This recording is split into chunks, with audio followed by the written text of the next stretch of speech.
the task, ketiga organization, mohon maaf.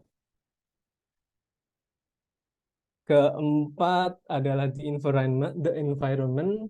Kelima, leading across societal cultures. Dan keenam, implications for leadership practitioners. Nah, kita masuk ke introduction terlebih dulu. Poin yang pertama adalah apa itu situational engineering. Jadi situational engineering itu adalah kemampuan menggunakan pengetahuan untuk mengubah situasi dengan tujuan meningkatkan kemungkinan keberhasilan. Nah, untuk memahami lebih jauh dari situational engineering itu, saya akan menceritakan berita yang diambil dari buku pegangan kita. Nah, pada tanggal 16 April 2007 di Virginia Tech terjadi pembunuhan 32 mahasiswa dan beberapa lainnya luka-luka yang dilakukan oleh Cho Seung-hui. Nah, di sisi lain terdapat kelas dari Zach Petkowitz dan teman-temannya yang menjadi sasaran selanjutnya dari Cho. Dari dalam kelas, mereka mendengar suara tembakan berkali-kali dan semakin mendekat ke ruangan kelas. Pada awalnya, Zack dan teman-temannya hanya ingin bersembunyi saja di dalam kelas, tepatnya di bawah meja.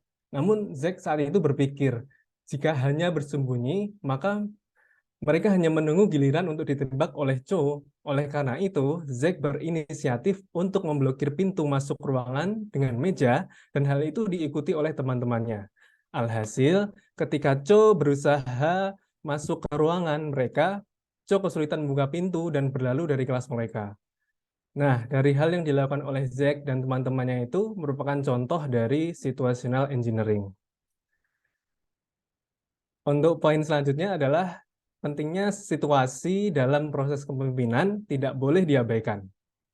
Nah, pada studi tentang efektivitas kepemimpinan, situasinya dapat sangat bervariasi. Atribut personal yang dibutuhkan oleh seorang pemimpin yang efektif dari unit tumpur, dari divisi penelitian dan pengembangan kimia, dari organisasi layanan masyarakat, atau dari restoran cepat saji dapat sangat berbeda secara signifikan. Karena itulah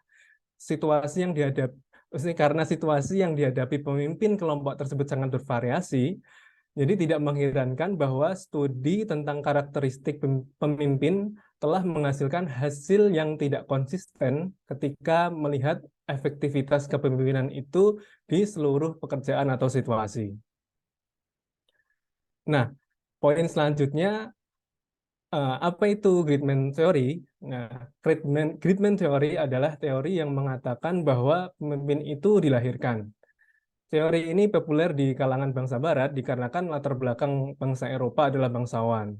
Nah, pada bab ini dijelaskan bahwa para peneliti berpendapat bahwa situasi memainkan peran paling penting dalam menentukan siapa yang muncul sebagai pemimpin.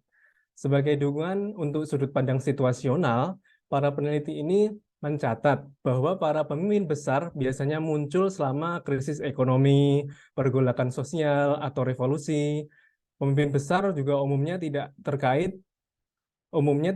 dengan periode yang relatif tenang. Ya, yang seperti Schneider mencatat bahwa jumlah individu yang diidentifikasi sebagai pemimpin militer hebat di Angkatan Bersenjata Inggris selama periode apapun bergantung pada berapa banyak konflik yang terjadi di negara itu. Semakin tinggi jumlah konflik, maka tinggi jumlah pemimpin militer hebat. Selain itu, para peneliti juga menganjurkan sudut pandang situasional, yaitu percaya bahwa pemimpin itu dibuat, bukan dilahirkan, dan bahwa pengalaman kepemimpinan sebelumnya membantu menempa pemimpin yang efektif. Nah, teori kepemimpinan situasional ini cenderung populer di Amerika Serikat karena lebih cocok dengan cita-cita Amerika, yaitu kesetaraan dan meritokrasi. Selanjutnya, teori kepemimpinan terkini telah mengeksplorasi bagaimana faktor situasional mempengaruhi perilaku pemimpin. Salah satunya di teori peran atau role theory. Perilaku seorang pemimpin dikatakan bergantung pada persepsi pemimpin tentang beberapa aspek penting dari situasi, yaitu peraturan yang mengatur pekerjaan, harapan peran bawahan, rekan kerja, dan atasan, sifat tugas, dan umpan balik tentang kinerja bawahan. Teori peran menjelaskan bagaimana tuntutan dan kendala situasional ini dapat menyebabkan konflik peran dan ambiguitas peran. Pemimpin mungkin mengalami konflik peran ketika bawahan dan atasan memiliki harapan yang bertentangan tentang perilaku pemimpin atau ketika kebijakan perusahaan bertentangan dengan bagaimana atasan atau superior mengharapkan tugas itu untuk dilakukan. Nah, kemampuan seorang pemimpin untuk berhasil menyelesaikan konflik-konflik semacam ini mungkin menentukan efektivitas kepemimpinan. Nah, selanjutnya, upaya lain untuk memasukkan variabel situasional ke dalam teori kepemimpinan adalah karya Hunt dan Osborne, yaitu multiple influence model atau model multipengaruh. Jadi Hunt dan Osborne membedakan antara variabel mikro seperti karakteristik tugas dan variabel makro seperti lingkungan eksternal dalam situasi tersebut. Meskipun sebagian besar peneliti melihat efek tugas pada perilaku pemimpin, Hunt dan Osborne percaya variabel makro memiliki pengaruh yang lebih luas pada cara pemimpin bertindak. Baik teori peran maupun model pengaruh gaya menyoroti masalah utama dalam menangani faktor-faktor situasional yang telah disebutkan sebelumnya, bahwa situasi dapat bervariasi dalam banyak cara. Karena situasi dapat bervariasi dalam banyak hal, akan sangat membantu bagi pemimpin untuk memiliki skema abstrak untuk mengkonseptualisasikan situasi. Ini akan menjadi langkah untuk mengetahui bagaimana mengidentifikasi apa yang mungkin paling menonjol atau kritis untuk diperhatikan dalam contoh tertentu. Nah, salah satu abstraksi paling dasar adalah tingkat situasional atau situational level. Nah, gagasan di balik tingkat situasional ini dapat disampaikan dengan sebuah contoh. Misalkan ada dua orang A dan B. A bertanya kepada B, bagaimana keadaan di tempat kerja Anda? B menjawab dengan mengomentari bahwa tugas spesifik yang B lakukan kurang lebih begini. Jadi keadaan masih cukup sulit. Saya diminta menyiapkan anggaran tahun depan. Dan yang membuat pekerjaan itu menantang adalah saya belum pernah melakukan pekerjaan itu gitu. Atau nomor dua, B juga menanggapi dengan mengomentari aspek-aspek organisasi secara keseluruhan. Kurang lebih jawaban B adalah, oh ini benar-benar berbeda. Ada begitu banyak aturan yang harus diikuti. Perusahaan lama saya sama sekali tidak seperti ini. Itu jawaban B yang kedua. Nah, jawaban yang B ketiga bisa jadi B mempengaruhi faktor-faktor yang mempengaruhi organisasi itu sendiri. Nah, jawaban B kira-kira seperti ini. Saya benar-benar khawatir tentang mempertahankan pekerjaan saya. Anda tahu berapa banyak pengurangan yang terjadi di seluruh industri kita baru-baru ini? Nah, dari ketiga kemungkinan jawaban tersebut, menjelaskan bahwa setiap respon berhubungan dengan situasi, tetapi masing-masing mengacu pada tingkat abstraksi yang berbeda. Yang pertama adalah tadi jawaban B, tingkat tugas.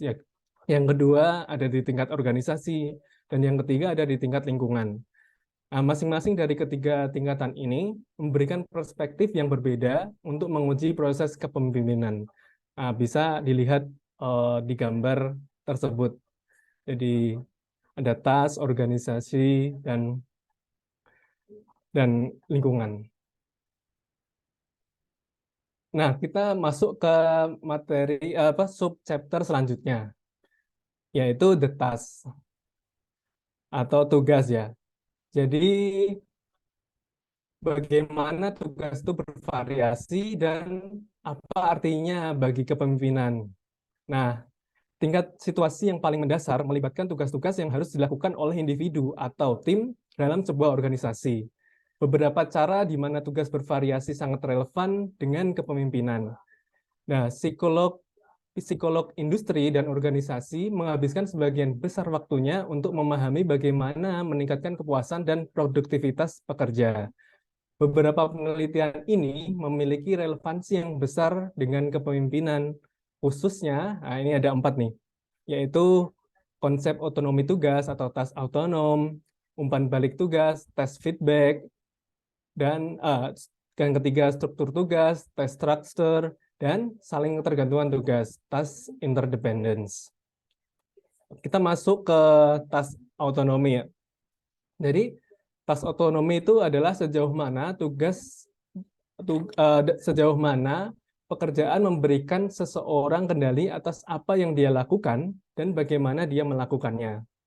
Jadi seseorang yang memiliki otonomi yang cukup besar akan memiliki keleluasaan dalam menjadwalkan pekerjaan dan memutuskan prosedur yang digunakan dalam menyelesaikannya. Otonomi seringkali berhubungan dengan keahlian teknis. Jadi pekerja dengan keahlian yang cukup akan diberikan lebih banyak kebebasan dan mereka yang memiliki sedikit keterampilan pasti akan dibekali dengan lebih banyak instruksi. Nah, untuk selanjutnya adalah tes feedback ya. Jadi kalau tes feedback ini adalah jadi sejauh mana seseorang yang menyelesaikan tugas menerima informasi tentang kinerja dari melakukan tugas itu. Seperti itu untuk tes feedback.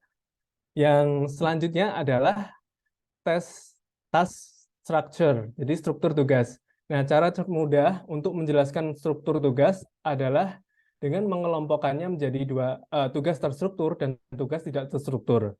Nah, misalkan ada tugas yang harus diselesaikan dengan harus mencari nilai X, yang mana diberikan rumus 3X plus 2X sama dengan 15. Bagi orang yang sudah mengetahui pengerjaan aljabar, pasti sudah bisa menemukan hasilnya. Dalam contoh ini dapat dianalogikan bahwa terdapat prosedur yang diketahui untuk menyelesaikan tugas. Ada aturan yang mengatur bagaimana seseorang melakukannya, dan jika orang itu mengikuti aturan, maka akan didapatkan hasilnya. Hal itu merupakan ciri tugas terstruktur. Nah, untuk tugas tidak terstruktur, contohnya adalah menyelesaikan masalah moral dalam tim, komite, dan kelompok kerja, yang mungkin tidak ada metode yang jelas untuk menyelesaikannya. Ada banyak cara berbeda, mungkin tidak ada yang terbaik atau memberikan solusi. Jadi karena pengamat yang berbeda bisa jadi melihat masalah dengan cara yang berbeda pula. Bahkan mereka memiliki gagasan berbeda tentang apa itu moral. Oleh karena itu, memecahkan masalah moral merupakan salah satu contoh tugas yang tidak terstruktur. Individu dengan toleransi tinggi terhadap stres dapat menangani tugas yang ambigu dan tidak terstruktur dengan lebih mudah daripada orang dengan toleransi yang rendah terhadap stres. Nah, namun pemimpin yang dapat mengurai tingkat ambiguitas yang melekat dalam situasi tugas tidak struktur itu adalah perilaku kepemimpinan yang sangat dihargai oleh pengikut. Oke, selanjutnya kita masuk ke task interdependensi atau saling tergantungan tugas, yaitu sejauh mana tugas memerlukan koordinasi dan sinkronisasi untuk kelompok kerja atau tim agar mencapai tujuan yang diinginkan. Tugas dengan tingkat saling ketergantungan yang tinggi mengutamakan pengorganisasian dan perencanaan, pengarahan, dan keterampilan komunikasi. Contohnya pada olahraga sepak bola, rugby, basket, itu olahraga yang membutuhkan task interdependence yang tinggi. Interdependence yang tinggi. Baik, kita ke next slide. Nah, poin selanjutnya adalah problems and challenge atau masalah dan tantangan. Nah, masalah dapat dikategorikan menjadi dua, yaitu masalah teknis dan masalah adaptif. Masalah teknis adalah masalah yang dapat diselesaikan oleh para ahli di bidangnya. Contohnya orang sakit, maka ke dokter untuk berobat.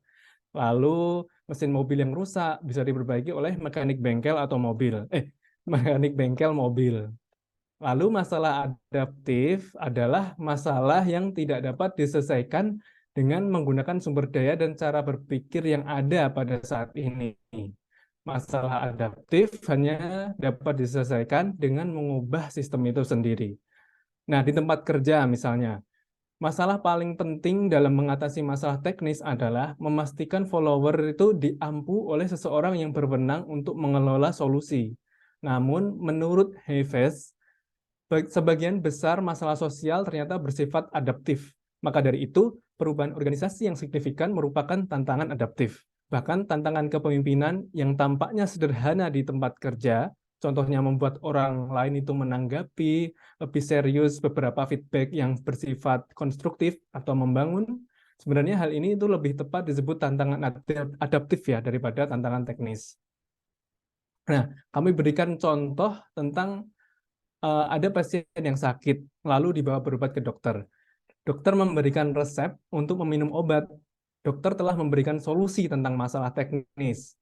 Jika obat tersebut tidak diminum, dikhawatirkan akan muncul masalah adaptif yang lebih menantang. Oke, kita akan next slide. Nah, berikut kami tunjukkan cara untuk mengetahui apakah tantangan merupakan tantangan adaptif. Yang pertama, ketika hati dan pikiran orang perlu diubah dan bukan hanya perilaku standar atau kebiasaan mereka saja yang diubah. Yang kedua, dengan proses eliminasi. Jika setiap solusi teknis yang dapat dipikirkan itu gagal untuk memperbaiki situasi, maka kemungkinan besar itu akan menjadi tantangan adaptif. Yang ketiga, jika ada konflik berkelanjutan di antara orang-orang yang berjuang dengan tantangan tersebut. Yang keempat, dalam krisis yang mungkin mencerminkan masalah adaptif yang mendasari atau tidak dikenali. Kurang lebih seperti itu cara untuk mengetahui tantangan itu merupakan tantangan adaptif. Terus selanjutnya adalah jadi pendekatan kepemimpinan yang berbeda itu diperlukan untuk memecahkan masalah adaptif daripada ketika memecahkan masalah teknis.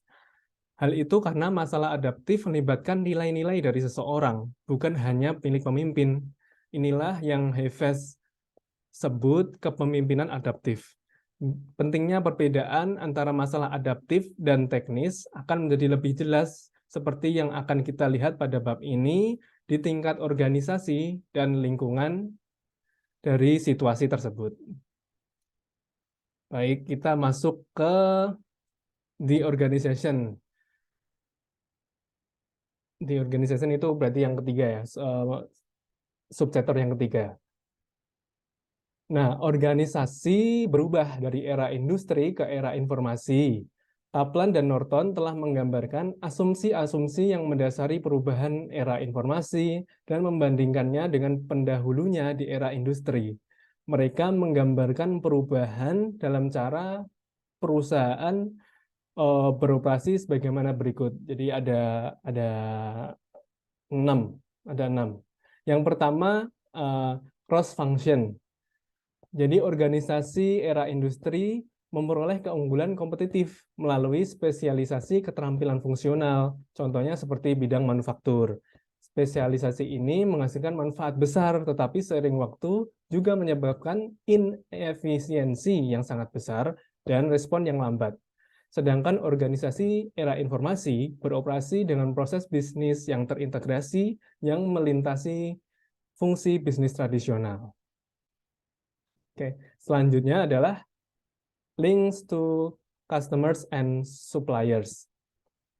Jadi perusahaan era industri bekerja dengan pelanggan dan pemasok melalui transaksi jarak dekat. Sedangkan teknologi informasi memungkinkan organisasi saat ini untuk mengintegrasikan proses pasokan, produksi, dan pengiriman dan untuk mewujudkan peningkatan besar dalam biaya, kualitas, dan respon waktu yang lebih cepat. Oke, kita ke next slide. Nah, berikutnya itu adalah ada customer segmentation. Jadi perusahaan di era industri yang makmur itu menawarkan produk dan layanan terstandarisasi dengan biaya yang rendah. Sedangkan perusahaan era informasi jadi harus belajar untuk menawarkan produk dan layanan yang disesuaikan untuk segmen pelanggan yang beragam. Selanjutnya adalah global scale. Global scale, yaitu perusahaan era informasi bersaing dengan perusahaan terbaik di seluruh dunia. Faktanya, investasi besar yang diperlukan untuk produk dan layanan baru mungkin mengharuskan pelanggan di seluruh dunia untuk memberikan tarif yang sepadan. Selanjutnya adalah innovation. Nah, perusahaan yang beroperasi di lingkungan inovasi teknologi yang cepat harus ahli dalam mengantisipasi kebutuhan masa depan pelanggan, berinovasi produk dan layanan baru, serta menerapkan teknologi baru ke dalam proses pengiriman yang efisien. Selanjutnya adalah knowledge workers. Nah, perusahaan industri menciptakan perbedaan yang tajam tentang pengetahuan antara elit intelektual di satu sisi, terutama manajer dan tenaga kerja langsung. Sedangkan pada era informasi saat ini, semua karyawan harus memberikan kontribusi nilai dengan apa yang mereka ketahui dan informasi yang dapat mereka berikan. Nah, dari daftar perubahan asumsi operasi Kaplan dan Norton ini dapat memberikan gambaran bahwa situasi yang dihadapi para pemimpin saat ini berbeda dengan situasi 20 tahun yang lalu. Laju perubahan saat ini sangat cepat, bagaikan mengarungi arung jeram gitu ya. Jadi berubah begitu cepat sehingga sulit untuk mendapatkan arah. Nah, kita ke next slide. Yaitu the formal organisasi formal. Jadi studi tentang organisasi formal sebagian besar membahas terkait dengan disiplin manajemen, perilaku organisasi, dan teori organisasi. Meskipun demikian, banyak aspek dari organisasi formal memiliki dampak yang mendalam pada kepemimpinan. Berikut adalah aspek-aspek tersebut ya. Yang pertama adalah level of authority. Jadi tingkat otoritas menyangkut tingkat hierarki pada suatu organisasi. Jenis perilaku yang paling penting untuk efektivitas pemimpinan dapat berubah secara substansial saat kita menaiki tangga organisasi. Supervisor pada lini pertama bertugas memimpin tingkat bawah dan menyelesaikan masalah kinerja unit atau tim. Pemimpin di tingkat organisasi yang lebih tinggi memiliki lebih banyak otonomi dan menghabiskan waktu yang relatif lebih banyak untuk menetapkan kebijakan dan membuat keputusan kepegawaian.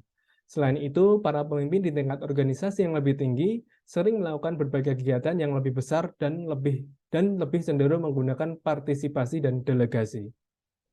Selanjutnya, Selanjutnya adalah organizational structure atau struktur organisasi. Struktur organisasi mengacu pada bagaimana organisasi dikoordinasikan dan dikendalikan, serta pelaksanaan tugas di mana para pemimpin dan pegawai harus beroperasi. Biasanya digambarkan dalam bentuk bagan yang menjelaskan hubungan otoritas formal dan pola komunikasi dalam organisasi. Kebanyakan orang menerima struktur organisasi begitu saja dan gagal menyadari bahwa struktur sebenarnya hanyalah alat untuk menyelesaikan masalah dalam organisasi. Nah, selanjutnya adalah complexity. Salah satu cara penting di mana struktur organisasi bervariasi adalah dalam hal kompleksitasnya. Terdapat 3 jenis kompleksitas. Yang pertama adalah horizontal complexity, yakni mengacu pada jumlah kotak pada bagan organisasi. Semakin banyak jumlah kotak pada tingkat tertentu, semakin besar komplektivitas horizontal. Biasanya kompleksitas horizontal yang lebih besar dikaitkan dengan lebih banyak spesialisasi dalam subunit. Yang kedua adalah vertical complexity, yakni mengacu pada jumlah tingkat hierarki yang muncul pada bagian organisasi. Sebuah organisasi yang sederhana secara vertikal mungkin hanya memiliki 2 atau 3 tingkatan dari pemimpin yang paling tinggi sampai pegawai yang paling rendah. Namun, sebuah organisasi vertikal yang kompleks mungkin memiliki 10 atau lebih. Nah, kompleksitas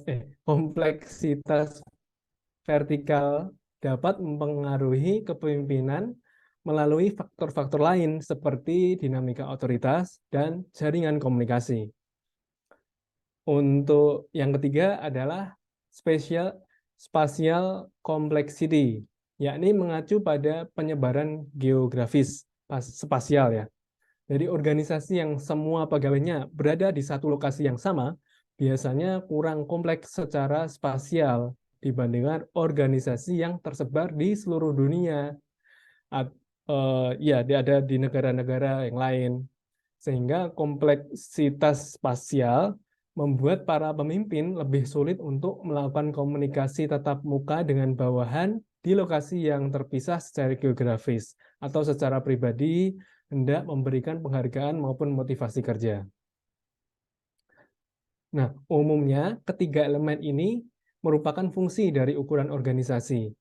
Organisasi yang lebih besar cenderung memiliki subunit yang lebih terspesialisasi, yaitu kompleksitas horizontal, ada yang lebih banyak level hierarkis, kompleksitas vertikal, dan memiliki subunit yang tersebar secara geografis, kompleksitas spasial. Oke, kita masih ke faktor tadi ya, masih melanjutkan, yaitu terdapat formalisasi. Organisasi juga bervariasi pada tingkat formalisasi atau tingkat standarisasinya. Organisasi yang memiliki deskripsi pekerjaan tertulis dan prosedur operasi standar untuk setiap posisi memiliki tingkat formalisasi yang tinggi. Begitu pula sebaliknya. Tingkat formalisasi dalam sebuah organisasi cenderung bervariasi ukurannya, sama seperti kompleksitas pada umumnya. Formalisasi juga bervariasi dengan sifat pekerjaan yang dilakukan. Organisasi manufaktur misalnya, cenderung memiliki struktur yang cukup formal, sedangkan organisasi penelitian dan pengembangan cenderung kurang formal. Untuk selanjutnya adalah centralization. Nah, sentralisasi mengacu pada difusi pengambilan keputusan di organisasi. Sebuah organisasi yang keputusannya ditetapkan oleh satu orang saja adalah organisasi yang sangat tersentralisasi. Namun, ketika pengambil keputusan tersebar di tingkat terendah dalam organisasi, organisasi menjadi sangat terdesentralisasi. Keuntungan dari organisasi yang terdesentralisasi dapat meningkatkan partisipasi dalam proses pengambilan keputusan, sehingga masing-masing layer pimpinan memiliki rasa kepemilikan yang besar dari hasil keputusan. Sedangkan keuntungan dari sentralisasi, seperti kebijakan dan prosedur yang seragam, dapat meningkatkan rasa keadilan serta prosedur koordinasi yang lebih jelas. Tugas menyeimbangkan tingkat sentralisasi dan desentralisasi merupakan tantangan berkelanjutan bagi seorang pimpinan. Nah, poin selanjutnya adalah the informal organization, spesialisasinya organizational culture. Nah, maksudnya apa sih? Nah, jadi kata yang dapat mendefinisikan organisasi informal itu adalah budaya. Budaya organisasi didefinisikan sebagai sistem latar belakang, norma, nilai, atau kepercayaan di antara anggota kelompok. Sedangkan iklim organisasi menyangkut reaksi subjektif anggota terhadap organisasi. Jadi kedua konsep ini berbeda. Iklim organisasi merupakan reaksi terhadap budaya berupa perasaan atau reaksi emosional tentang suatu organisasi yang dipengaruhi oleh sejauh mana pegawai berbagi nilai, keyakinan, dan latar belakang anggota organisasi. Nah, jika seseorang tidak berbagi nilai atau keyakinan, maka kemungkinan besar orang tersebut akan memiliki reaksi yang cukup negatif tentang organisasi secara keseluruhan. Dengan demikian, iklim organisasi dan budaya organisasi secara tidak langsung berkaitan dengan seberapa baik anggota organisasi bergaul satu sama lain. Iklim organisasi lebih sempit cakupannya, tetapi sangat terkait dengan kepuasan kerja. Umumnya, iklim organisasi lebih berkaitan dengan persepsi norma tugas pekerjaan, seperti perasaan tentang rekan kerja atau kebijakan perusahaan, sedangkan kepuasan kerja biasanya juga mencakup persepsi beban kerja dan sifat tugas yang dilakukan. Nah, salah satu aspek yang lebih menarik dari budaya organisasi adalah seringkali dibutuhkan orang luar untuk mengenalinya, karena anggota organisasi tidak menyadari bagaimana hal itu mempengaruhi perilaku dan persepsi mereka. Nah, kita mau sampai ke akhir organisasi ya. Jadi, mengapa perlu perubahan budaya organisasi? Organisasi dengan budaya yang sangat sopan tidak pernah ada ledakan emosional yang berpotensi merusak organisasi, dan antar anggota perhatian terhadap perasaan orang lain memiliki sisi gelap dari budaya tersebut. Ketika ada momen untuk memberikan umpan balik untuk penilaian kinerja atau pengembangan karyawan, supervisor kadang ragu-ragu untuk mengangkat aspek negatif dari perilaku seseorang.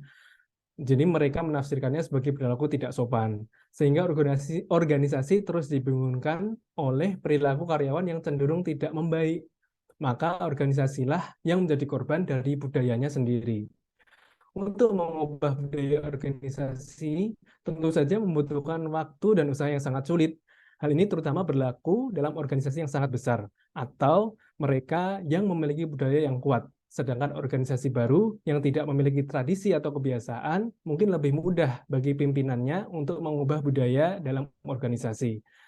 Nah, selanjutnya, upaya perubahan memiliki probabilitas yang lebih besar untuk berhasil jika didasarkan pada teori budaya organisasi yang mapan dan tidak hanya mengacu pada subjektif tentang apa yang perlu diubah. Nah, teori budaya secara sistematis menggunakan dimensi abstrak untuk menggambarkan berbagai cara untuk hidup dan bekerja dalam satu organisasi yang berbeda dengan organisasi lainnya. Teori pada materi berikutnya akan dibahas adalah teori Cameron dan Quinn bernama Computing Values Framework. Untuk selanjutnya akan dilanjutkan oleh Mas Andre. Silakan Mas Andre. Baik, terima kasih. Selanjutnya terkait dengan teori dari Cameron dan Quinn, yaitu sebuah teori budaya organisasi. Nah, hubungan dengan faktor situasional dan kepemimpinan, di mana the Competing Values Framework ini, atau kerangka nilai bersaing,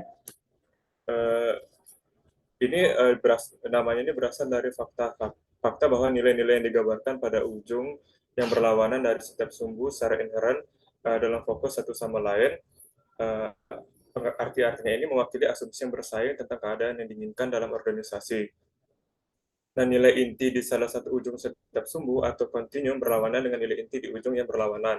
Jadi tidak mungkin bagi sebuah organisasi untuk menjadi sangat fleksibel dan sangat stabil sepanjang waktu.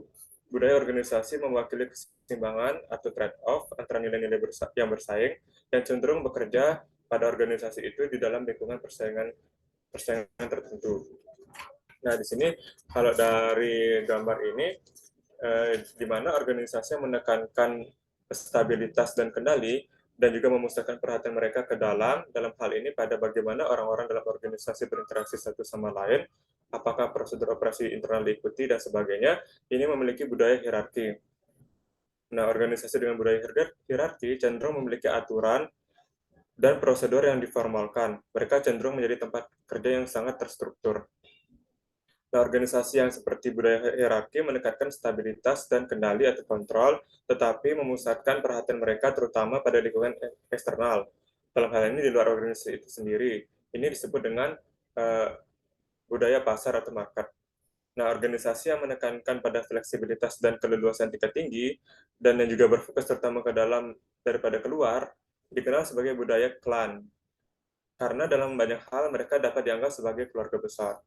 Kemudian organisasi menekankan memiliki tingkat fleksibilitas dan keleluasaan yang tinggi, dan yang berfokus terutama pada lingkungan di luar organisasi disebut dengan budaya adokrasi.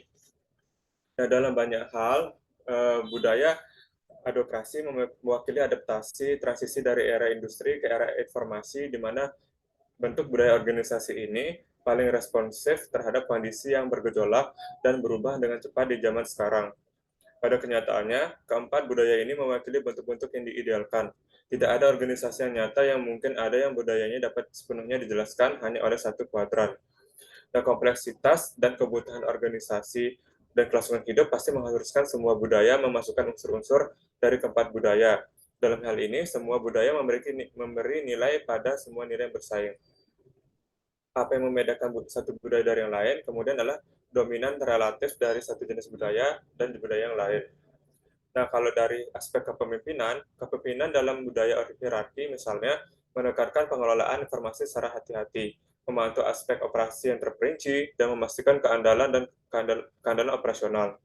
Sebaliknya, kepemimpinan dalam budaya pasar atau market menempatkan keunggulan pada agresivitas, ketegasan, produktivitas. Dalam hal ini yang tidak sama dengan stabilitas atau kontinuitas, dan mengungguli pesaing eksternal. Kemudian kepemimpinan dalam budaya klan lebih berfokus pada proses daripada output, terutama yang berkaitan dengan meminimalkan konflik dan memaksimalkan konsensus. Penghargaan ditempatkan pada kepemimpinan yang berempati dan peduli dan yang membangun kepercayaan. Kemudian kepemimpinan dalam budaya advokasi membutuhkan visi, kreativitas, dan pemikiran yang berorientasi pada masa depan.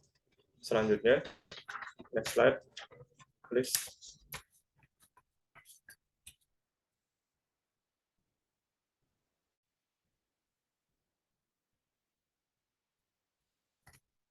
Nah, ini dari faktor lingkungan atau di sini tingkat situasi lingkungan mengacu pada faktor-faktor di luar tugas atau organisasi yang masih mempengaruhi proses kepemimpinan. Nah, fokus pada dua aspek yang saling terkait dari aspek situasi ekstraorganisasi ini, yaitu pertama, cara-cara di mana para pemimpin semakin menghadapi situasi yang tidak terduga, asing, kompleks, dan cepat berubah. Dan kemudian yang kedua, semakin pentingnya kepemimpinan di berbagai budaya masyarakat. Nah, pada gambar berikut ini menunjukkan bagaimana berbagai tingkat situasi berinteraksi. Jadi deskripsi tugas pekerjaan yang relatif sempit dan spesifik ini cenderung paling umum dan paling tepat dalam organisasi yang lebih formal dan sangat terstruktur yang memiliki budaya lebih hierarkis. Next slide. Nah, memimpin lintas budaya masyarakat. Perbedaan budaya, terutama jika tidak dikenali dan ditangani, dapat menciptakan tantangan yang signifikan terhadap komunitas dan kerja tim. Maka tidak mengherankan bahwa dalam beberapa tahun terakhir semakin banyak studi empiris yang meneliti tantangan memimpin lintas budaya masyarakat. Salah satu nilai dari studi semacam itu adalah bahwa temuan mereka dapat menunjukkan mitos, asumsi yang salah, atau generalisasi yang tidak valid yang dimiliki atau dibuat orang tentang kepemimpinan. Temuan tersebut memiliki kepentingan praktis di luar kepentingan akademis atau ilmiah belaka. Nah, sebuah survei terhadap para eksekutif di 500 perusahaan terbesar di dunia menunjukkan bahwa memiliki pemimpin global yang kompeten adalah kontributor terpenting bagi kesuksesan bisnis. Terlebih lagi, 85% dari eksekutif tersebut tidak berpikir bahwa perusahaan mereka memiliki cukup banyak pemimpin global yang kompeten. Tanpa pemimpin global yang kompeten, bisa jadi kesalahpahaman dan penghinaan dapat terjadi ketika orang-orang dari budaya yang berbeda bekerja sama. Next slide. Nah, apa itu budaya masyarakat? Nah, budaya masyarakat itu terkait dengan budaya sosial yang mengacu pada perilaku yang dipelajari yang mencirikan cara hidup total anggota dalam masyarakat tertentu. Budaya berbeda satu sama lain seperti halnya individu berbeda satu sama lain. Bagi orang luar, aspek yang paling menonjol dari setiap budaya biasanya melibatkan perilaku, di mana tindakan, tingkah laku, dan gerak tubuh yang khas dari budaya itu. Masa budaya tidak begitu terlihat, sama seperti sebagian besar gunung es yang terletak di bawah air. Tersembunyi dari pandangan adalah keyakinan, nilai-nilai, dan mitos yang menyediakan konteks untuk menunjukkan perilaku. Dan implikasi yang jelas bagi para pemimpin organisasi atau bisnis dalam konteks global adalah kebutuhan untuk menyadari dan menghormati perbedaan budaya dan perspektif budaya. Next slide.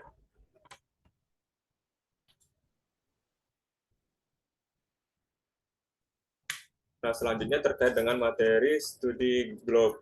Di sini, GLOBE sendiri merupakan akronim dari Global Leadership dan Organizational Behavior Effectiveness Research Program.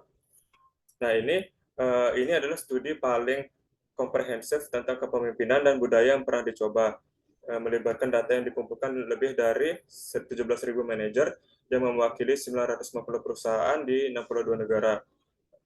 Mengidentifikasi 5 dimensi fundamental dari nilai dan keyakinan budaya, dan ini terkait dengan dimensi yang diambil dari karya peneliti lain menjadi 9 dimensi budaya masyarakat yang digunakan dalam studi GLOBE. Inti dari modal konseptual dalam penelitian Globe adalah apa yang disebut teori kepemimpinan implisit. Teori ini menyatakan bahwa individu memiliki keyakinan dan asumsi implisit tentang atribut dan perilaku yang membedakan pemimpin dari pengikut. Pemimpin yang efektif dari pemimpin yang tidak efektif, dan moral dari pemimpin yang tidak bermoral. Model Globe ini lebih lanjut menyatakan bahwa teori implisit yang relatif khas dari kepemimpinan mencirikan budaya masyarakat yang berbeda satu sama lain, serta budaya organisasi dalam budaya masyarakat tersebut. Nah, perbedaan sosial yang mewakili pada dua dimensi Globe ini yaitu orientasi pada masa depan, di mana sejauh mana individu dalam organisasi atau masyarakat terlibat dalam perilaku berorientasi masa depan seperti perencanaan dan investasi di masa depan. Kemudian kolektivisme, di mana sejauh mana individu mengekspresikan kebanggaan, kesetiaan, dan kekompakan dalam organisasi, keluarga, atau kelompok kecil serupa. Pada tabel dalam slide direpresentasikan bagaimana perbedaan sosial dari apa namanya objek penelitian, di mana disebutkan kalau ada perbedaan antara bagaimana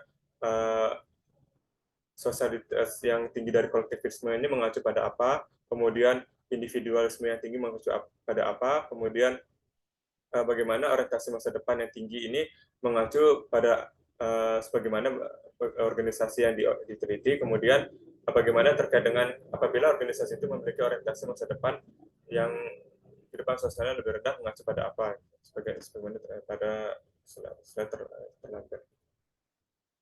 Next slide. Kemudian penelitian Globe ini mendapatkan identifikasi 6 dimensi yang ditentukan untuk diterapkan di semua budaya global untuk menilai culturally endorsed implicit theories atau CLT, yaitu ada 6. Yang pertama, kepemimpinan karismatik atau berbasis nilai mencerminkan kemampuan untuk menginspirasi, memotivasi, dan mengharapkan kinerja tinggi dari orang lain berdasarkan nilai-nilai inti yang dipegang teguh. Kemudian kepemimpinan team oriented, berorientasi pada tim, menekankan pembangunan tim yang efektif dan implementasi tujuan atau sasaran bersama di antara anggota tim.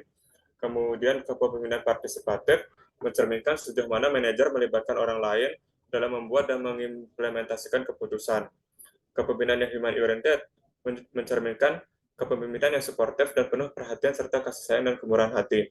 Kemudian kepemimpinan otonom mengacu pada kepemimpinan yang mandiri dan individualistis. Dan yang terakhir, kepemimpinan self-protective, berfokus pada memastikan keselamatan dan keamanan individu atau anggota kelompok. Next slide. Nah, setelah menganalisis data dari semua masyarakat dalam penelitian ini, peneliti Globe mengkategorikan mereka ke dalam 10 kelompok masyarakat yang berbeda, seperti pada negara Eropa Timur, Eropa Nordik, Amerika Latin, Asia Selatan, dan negara-negara Anglo.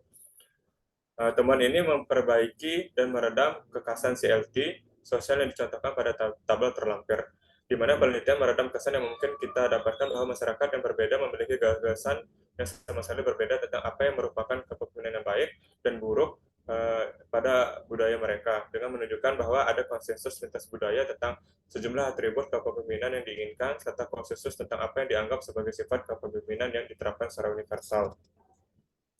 Nah, itu salah contoh contohnya mungkin negara-negara Eropa Timur ini dia memiliki kepemimpinan yang self-protective yang tinggi, tapi di partisipatifnya rendah, atau dibandingkan dengan negara Anglo, dia tinggi di partisipatif, tapi kepemimpinan self-protective-nya dalam penerapan di negara tersebut itu rendah. Gitu.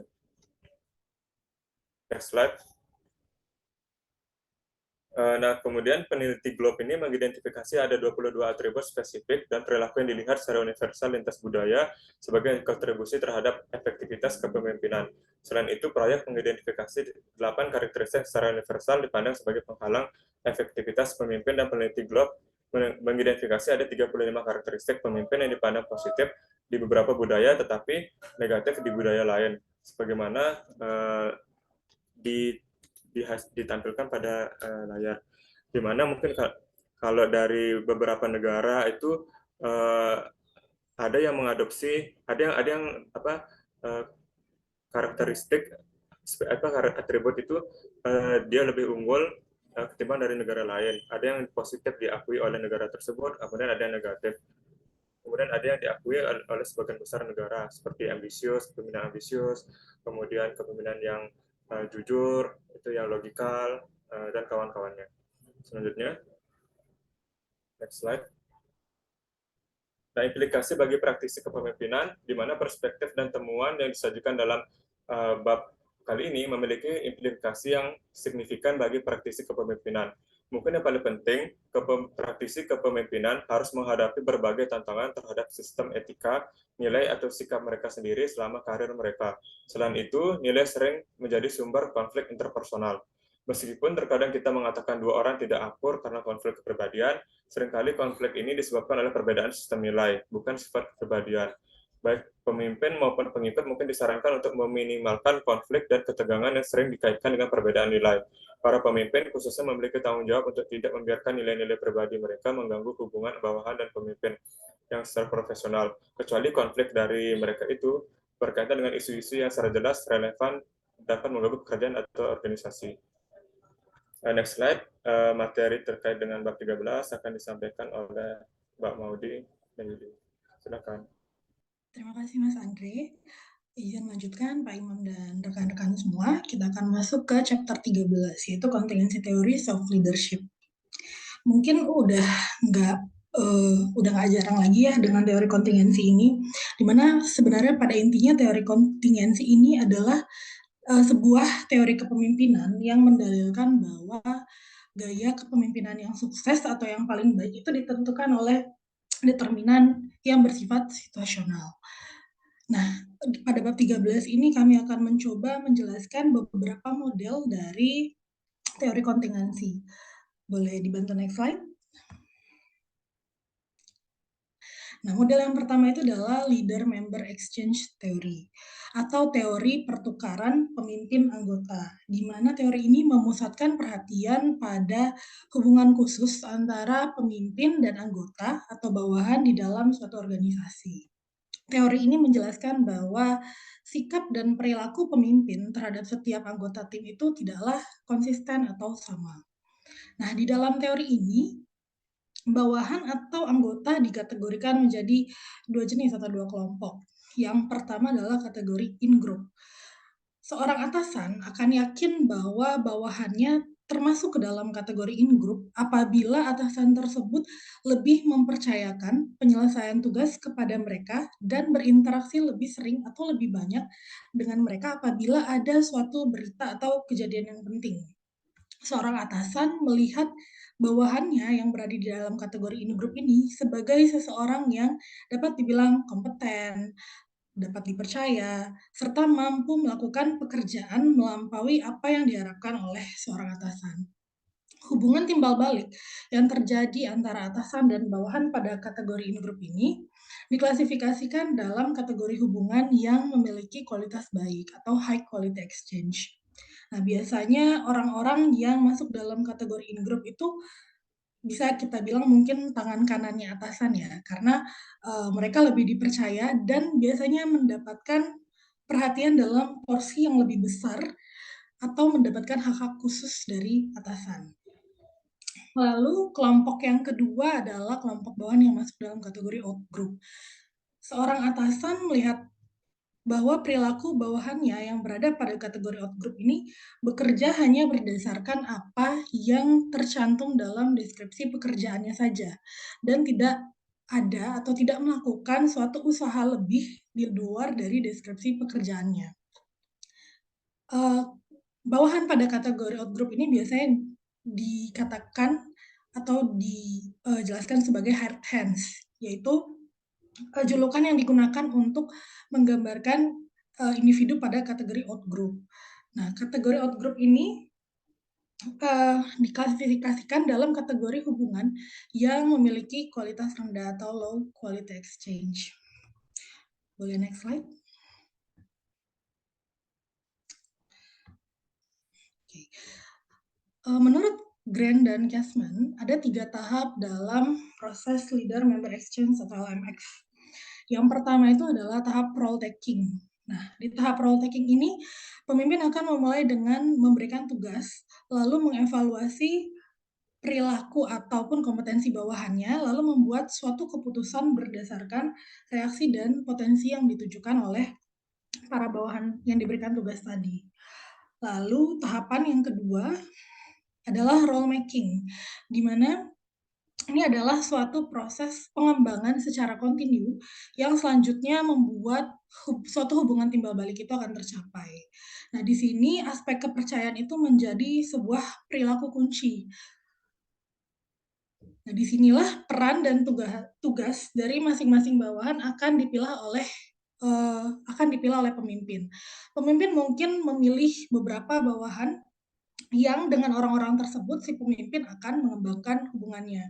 Misal kalau bahas in group dan out group tadi. Bawahan yang termasuk di dalam kategori in group itu mungkin akan menerima tugas yang lebih challenging atau yang lebih high risk.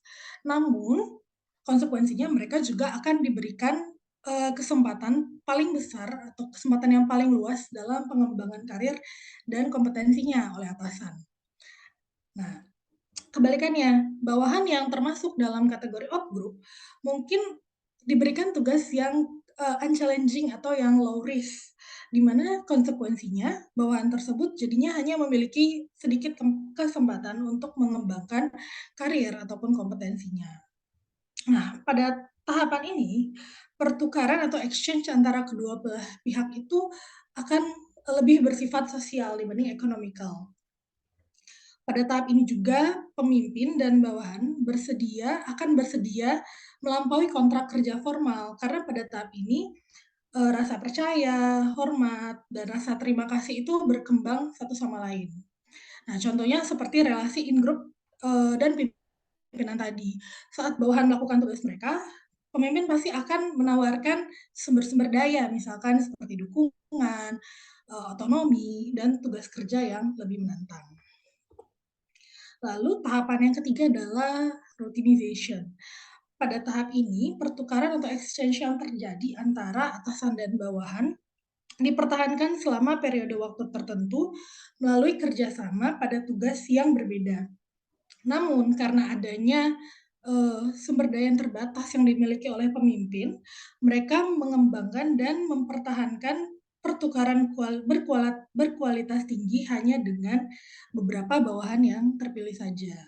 Nah, pada tahap ini, pertukaran yang didasarkan atas kepentingan diri sendiri atau sosial berubah menjadi saling memberi komitmen kepada misi dan tujuan unit kerja atau tim tersebut. Boleh dibantu next slide? Nah, ini adalah model contingency theory yang kedua, yaitu the normative decision model. Boleh next slide aja, Mas? Model ini melihat teori kepemimpinan yang menyediakan seperangkat peraturan untuk menetapkan bentuk dan jumlah peserta pengambil keputusan dalam berbagai keadaan. Nah, sederhananya, model ini lebih menitik beratkan pada jumlah seberapa besar sih partisipasi bawahan terhadap keputusan yang nantinya akan diambil oleh pemimpin.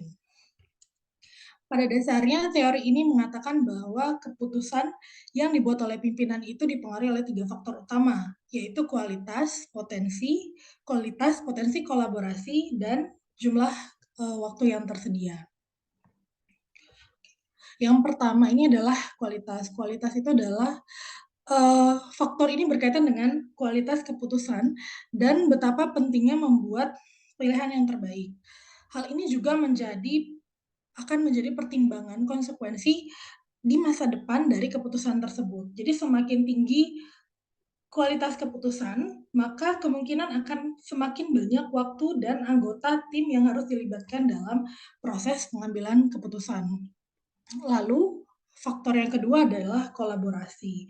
Nah, kolaborasi ini lebih mengarah ke apakah keputusan itu dapat dibuat oleh pemimpin seorang diri tanpa berkonsultasi dengan timnya, atau justru pemimpin membutuhkan kolaborasi dengan timnya untuk membuat suatu keputusan.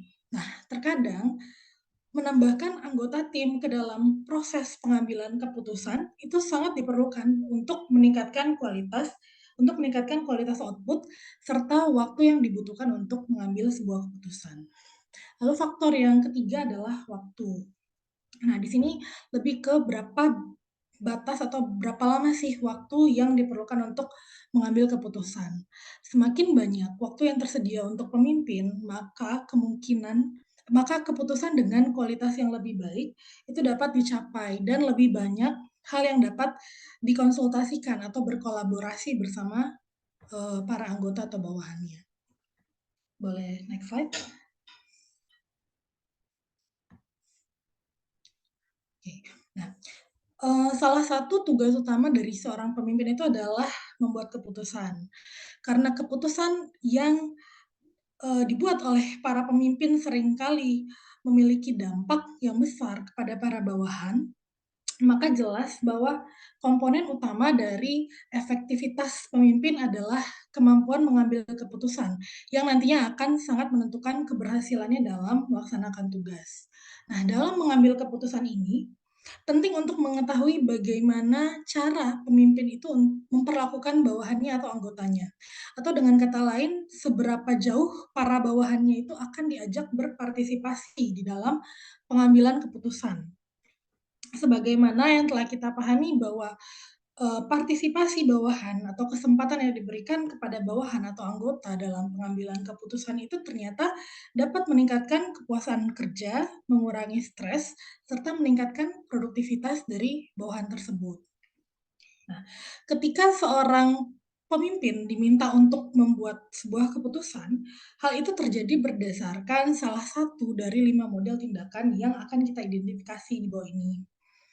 Secara garis besar itu ada 3 golongan nantinya atau 3 decision yang akan, dipakai. Yang pertama itu adalah, autokratik atau autokrasi, lalu konsultatif dan grup proses atau mungkin, bisa disebut kolaborasi. Nah, di sini yang pertama ada, A1, di mana di sini pemimpin akan mengambil sendiri keputusan berdasarkan informasi yang ada padanya saat itu. Lalu yang kedua itu ada A2, di mana di sini pemimpin memperoleh informasi dari bawahannya dan mengambil keputusan berdasarkan informasi yang ia dapatkan tadi. Nah, tapi di sini peran bawahan itu hanya memberikan informasi, tidak dimintai pendapat atau tidak memberikan alternatif atau solusi kepada pimpinan. Lalu yang ketiga ada C1, di sini masuk ke grup yang konsultatif, yaitu sikon di mana pemimpin memberitahukan masalah yang terjadi kepada bawahan secara personal, lalu kemudian memperoleh informasi tanpa mengumpulkan semua bawahannya secara kelompok. Nah, setelah itu pemimpin mengambil keputusan dengan mempertimbangkan atau tidak gagasan yang tadi diberikan oleh bawahannya. Lalu yang keempat adalah C2, di mana pemimpin mengumpulkan semua bawahannya secara kelompok, lalu menanyakan gagasan mereka satu persatu terhadap masalah atau problem yang sedang dihadapi. Dan kemudian pemimpin mengambil keputusan dengan mempertimbangkan atau tidak mempertimbangkan gagasan dari bawahannya tersebut. Nah, di C1 dan C2 ini ada andil dari bawahan atau bersifat kolaboratif. Nah, lalu yang terakhir adalah G2, di mana pemimpin memberitahukan masalah kepada bawahannya secara berkelompok, lalu bersama-sama merundingkan jalan keluarnya dan mengambil keputusan yang disetujui oleh semua pihak. Di sini mungkin lebih seperti ke musyawarah ya, atau adanya group discussion untuk memecahkan suatu masalah. Boleh next slide? Nah, di sini dapat disimpulkan bahwa model autokratis atau autokratik itu cocok untuk situasi yang pertama di mana tidak adanya cukup waktu untuk berkonsultasi dengan anggota lain, sehingga pimpinan langsung mengambil keputusan secara sepihak. Nah, lalu yang kedua, pemimpin ini juga termasuk orang yang percaya diri dan cukup memiliki pengalaman untuk membuat suatu keputusan. Lalu yang ketiga, pimpinan tahu bahwa anggota tim ini akan menerima keputusan tersebut. Nah, sedangkan model konsultatif dan kolaboratif atau grup proses itu sesuai ketika situasinya yang pertama pemimpin membutuhkan lebih banyak informasi tentang skenario atau keadaan yang sedang dihadapi. Lalu yang kedua, situasinya itu abstrak bagi pemimpin. Dan yang ketiga, ada cukup waktu untuk berkonsultasi atau berkolaborasi dengan anggota tim dan mendengarkan saran dari anggota timnya. Boleh dibantu next slide?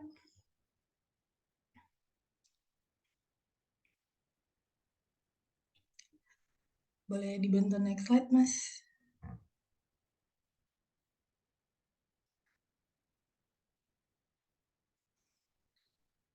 Oke, decision quality dan acceptance. Nah, apa sih yang dimaksud dengan decision quality dan decision acceptance? Kualitas keputusan atau decision quality itu berarti bahwa jika keputusan tersebut memiliki alternatif lebih baik atau lebih buruk yang rasional atau dapat ditentukan secara objektif, pemimpin harus memilih alternatif yang lebih baik. Lalu penerimaan keputusan atau decision acceptance itu menyiratkan bahwa bawahan atau pengikut menerima keputusan seolah-olah itu milik mereka sendiri atau bukan terpaksa dan tidak hanya sekedar memenuhi keputusan tersebut. Nah, decision quality dan decision acceptance ini merupakan dua kriteria yang dianggap penting atau terpenting untuk menilai kecukupan suatu keputusan. Boleh next slide? Oke. Nah, ini adalah decision tree. Mungkin teman-teman sudah familiar dengan metode pohon keputusan ini, decision tree.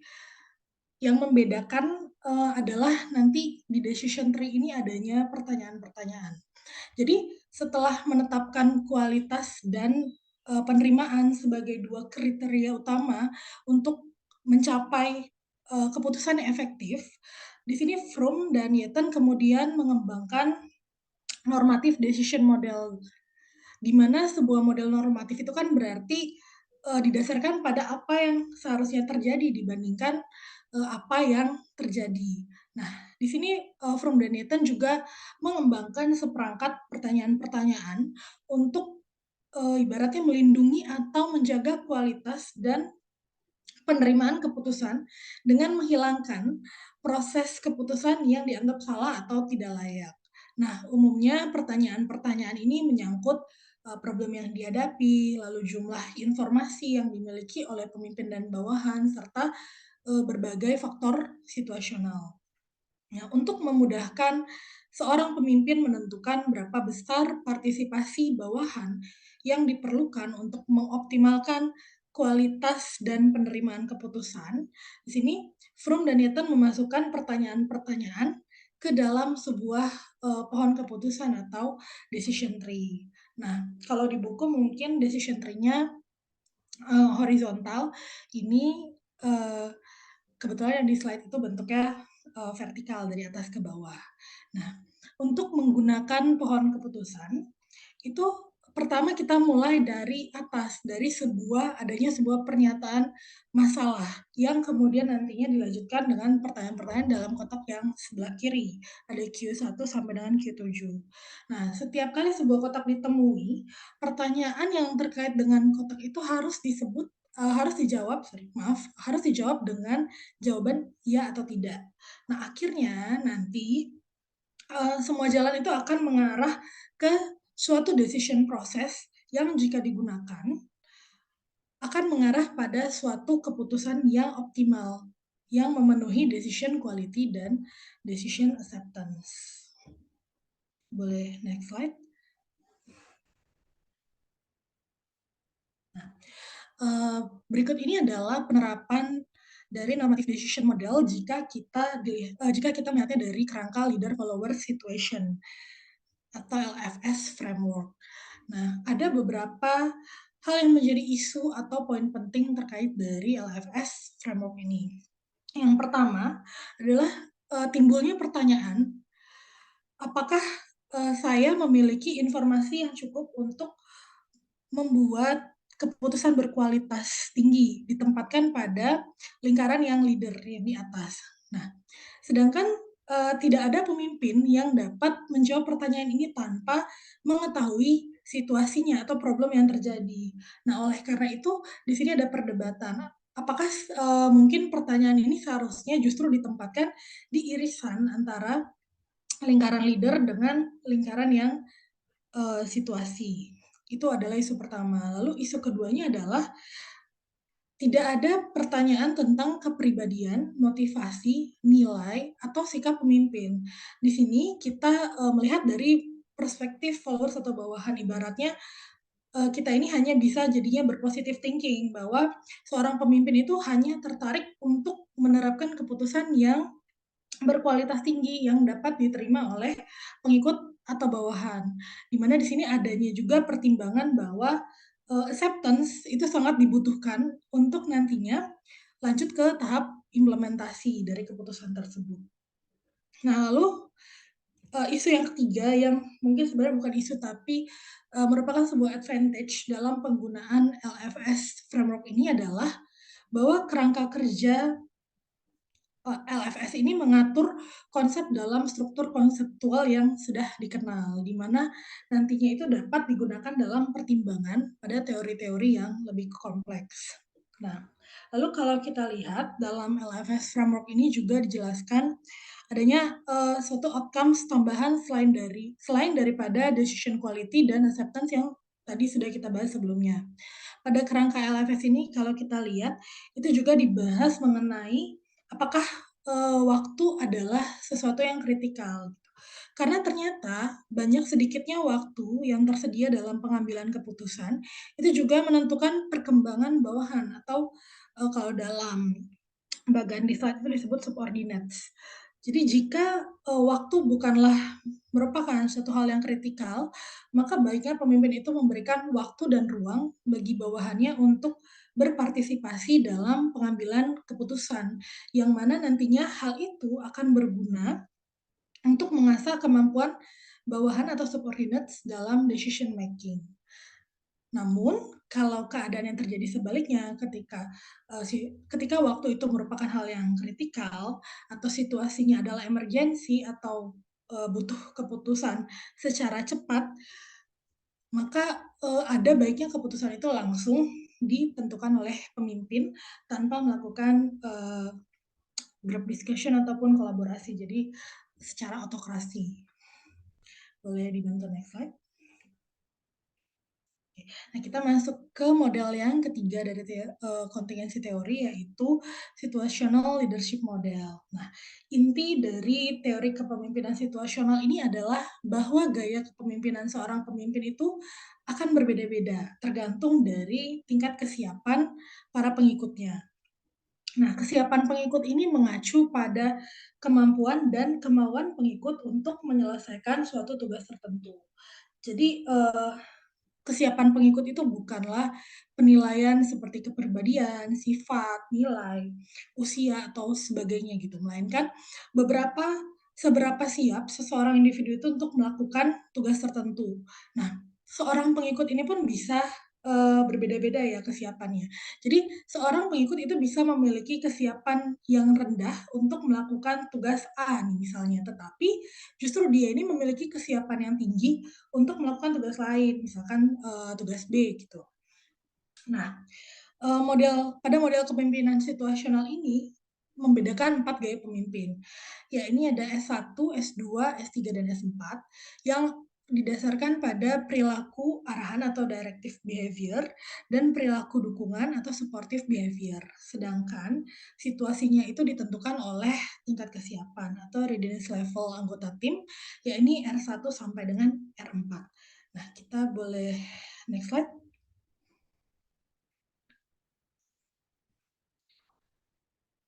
Oke. Nah, di sini kita masuk ke kurva, di mana di sini tadi yang sudah dijelaskan S1, S2, S3, S4 itu gaya pemimpinnya, sedangkan R1 sampai R4 itu lebih ke readiness level, mengacu pada readiness level. Di sini pada kurva S1 yang di bawah kanan itu disebut telling directing, di mana di sini readiness levelnya low atau rendah. Nah, kepemimpinan tipe ini itu menekankan pendekatan yang sifatnya top down, di mana komunikasi yang terjadi itu hanya satu arah dan pengawasan atasan adanya pengawasan atasan secara langsung terhadap pekerjaan bawahan. Nah, model ini lebih dekat dengan gaya yang otokrasi. Model kepemimpinan S1 ini, telling directing ini lebih tepat digunakan untuk situasi di mana anggota tim memiliki kompetensi, baik itu pengetahuan maupun keterampilan yang rendah dan juga motivasi yang rendah untuk mengambil sebuah tanggung jawab. Lalu pada kurva S2 yang disebut dengan selling coaching, di mana di sini tingkat readiness levelnya adalah moderate. Nah, di sini pemimpin ini menjual atau memaparkan keputusan kepada anggota tim dan menjelaskan alasan mengapa keputusan tersebut penting, serta memastikan agar setiap orang itu memahami dan menerima keputusan tersebut.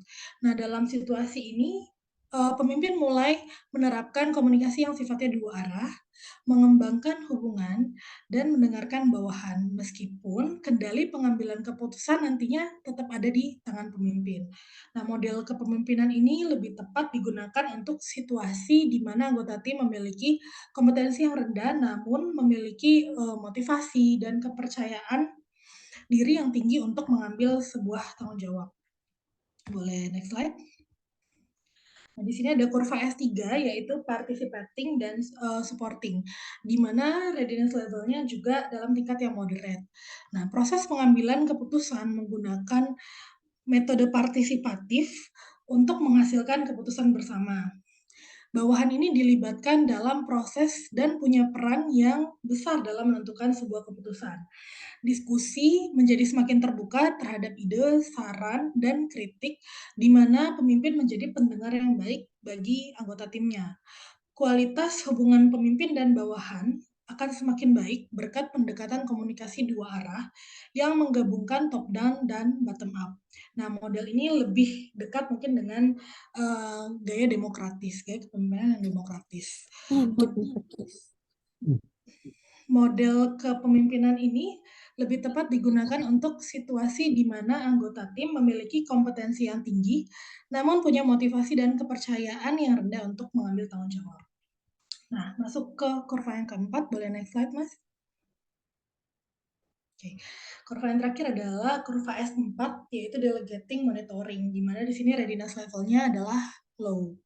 Nah, kepemimpinan delegatif ini memberikan otonomi kepada bawahan dan membiarkan mereka menyelesaikan pekerjaan mereka dengan cara mereka masing-masing.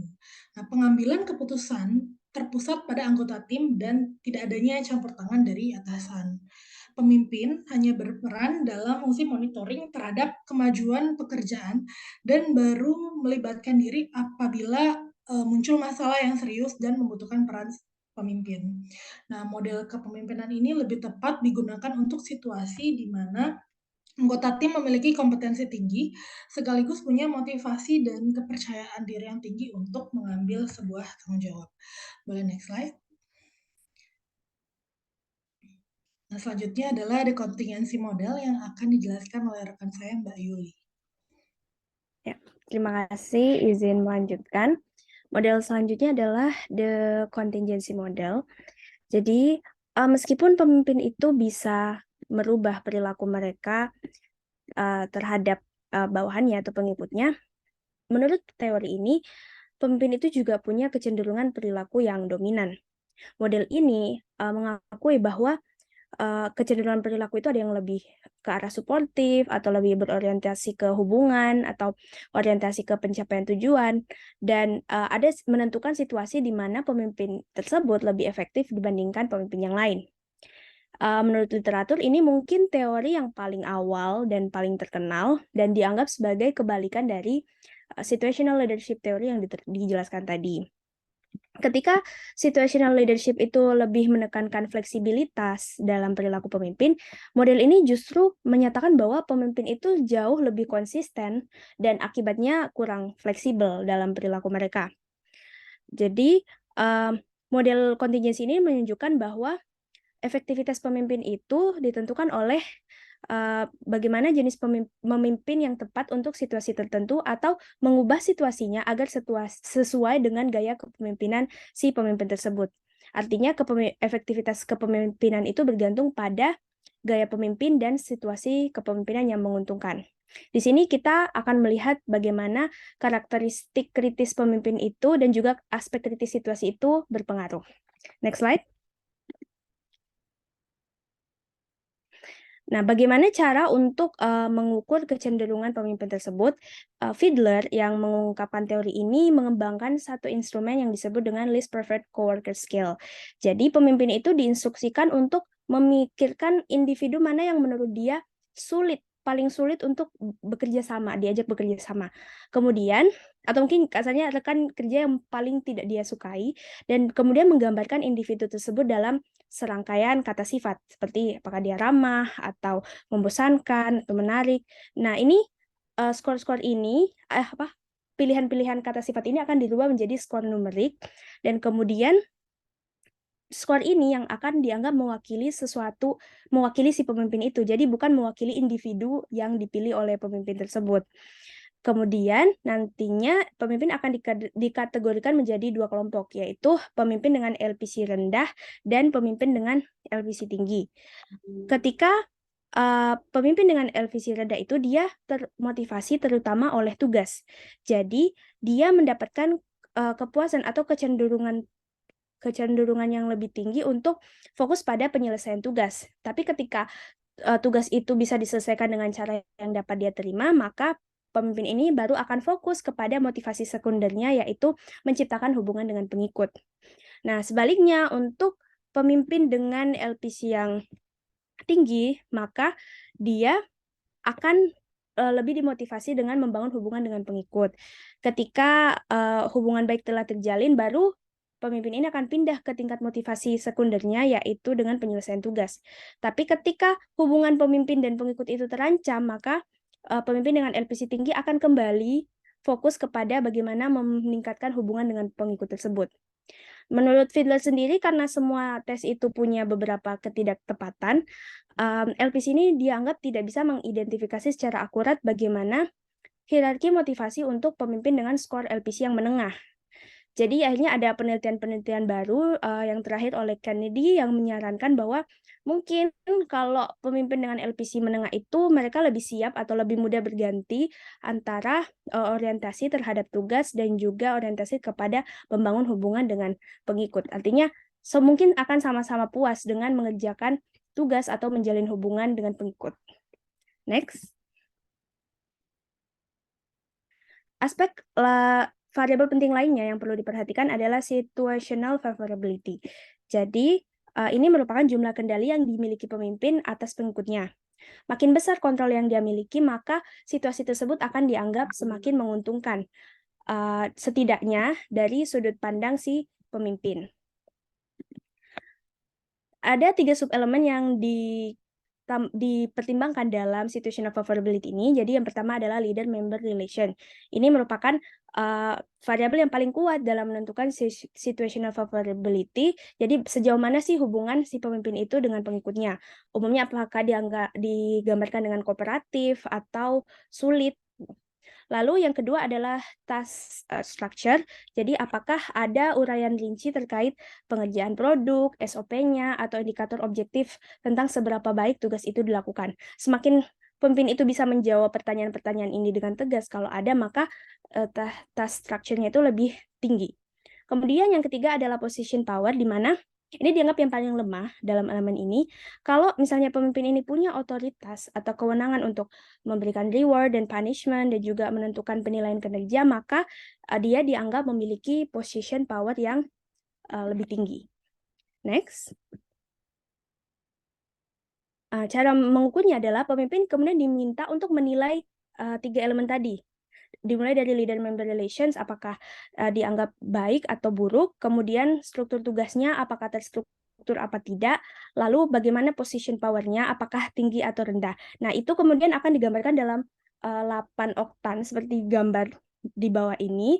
Dapat dilihat kalau yang paling baik itu adalah ketika hubungan dengan pemimpin dan pengikut itu baik, kemudian tugasnya terstruktur dan memiliki position power yang tinggi. Sedangkan situasi yang paling tidak favorability itu ketika hubungannya buruk, tugas-tugasnya tidak terstruktur atau tidak jelas, dan juga position power-nya itu rendah. Dan ini juga menggambarkan sebenarnya prioritasnya, bahwa yang dihitung adalah relation antara hubungan pemimpin dan anggota terlebih dahulu. Ketika sudah baik, maka oktannya itu pasti akan ada di kisaran 1-4. Tapi kalau sudah buruk, maka kisarannya akan berada di angka 5-8. Next. Nah, lalu resep yang ditawarkan dari model ini adalah bisa dilihat garis hitam gelap ini menunjukkan keefektifan relatif dari pemimpin LVC rendah. Tapi kalau yang LVC tinggi itu digambarkan dengan garis putus-putus. Dapat dilihat ketika di oktan 4-7 yang bisa dibilang menengah, itu tampaknya yang paling baik adalah pemimpin yang memiliki skor LVC yang tinggi atau yang lebih fokus untuk membina hubungan. Tapi ketika situasinya paling menguntungkan di 1-3 atau paling tidak menguntungkan di 8, itu maka yang lebih efektif adalah pemimpin yang punya LVC yang lebih rendah atau yang fokus terhadap tugas. Implikasi yang menarik dari model ini yang disampaikan oleh Fiedler adalah karena dia percaya bahwa hierarki motivasi dan kecenderungan itu sudah tertanam ya berdasarkan pengalaman seumur hidup, maka ini akan sulit dirubah dengan pelatihan. Jadi sulit dirubah untuk mengirim seseorang ke program pelatihan kepemimpinan yang relatif singkat dengan diharapkan dapat mengubah kepribadian pemimpin tersebut atau cara bertindaknya dalam menghadapi situasi kepemimpinan.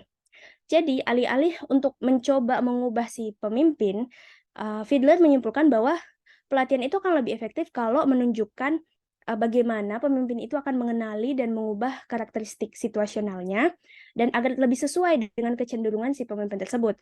Jadi isi dari pelatihannya itu lebih ke rekayasa situasional daripada mengutamakan fleksibilitas perilaku para pemimpin. Organisasi dianggap akan lebih efektif kalau menyesuaikan karakteristik pemimpin, dalam hal ini adalah skor LVC-nya, daripada mencoba untuk mengubah perilaku pemimpin agar sesuai dengan situasi. Dan saran ini tuh menyiratkan bahwa pemimpin dengan LVC tinggi ataupun rendah, dan ketika dia menghadapi situasi yang tidak cocok, harus mengubah situasi tersebut atau dia pindah ke pekerjaan yang lebih cocok dengan hierarki motivasi dan pola perilakunya. Selanjutnya. Nah, concluding thoughts dari model ini adalah dia memenuhi pola leader, situation, dan followers.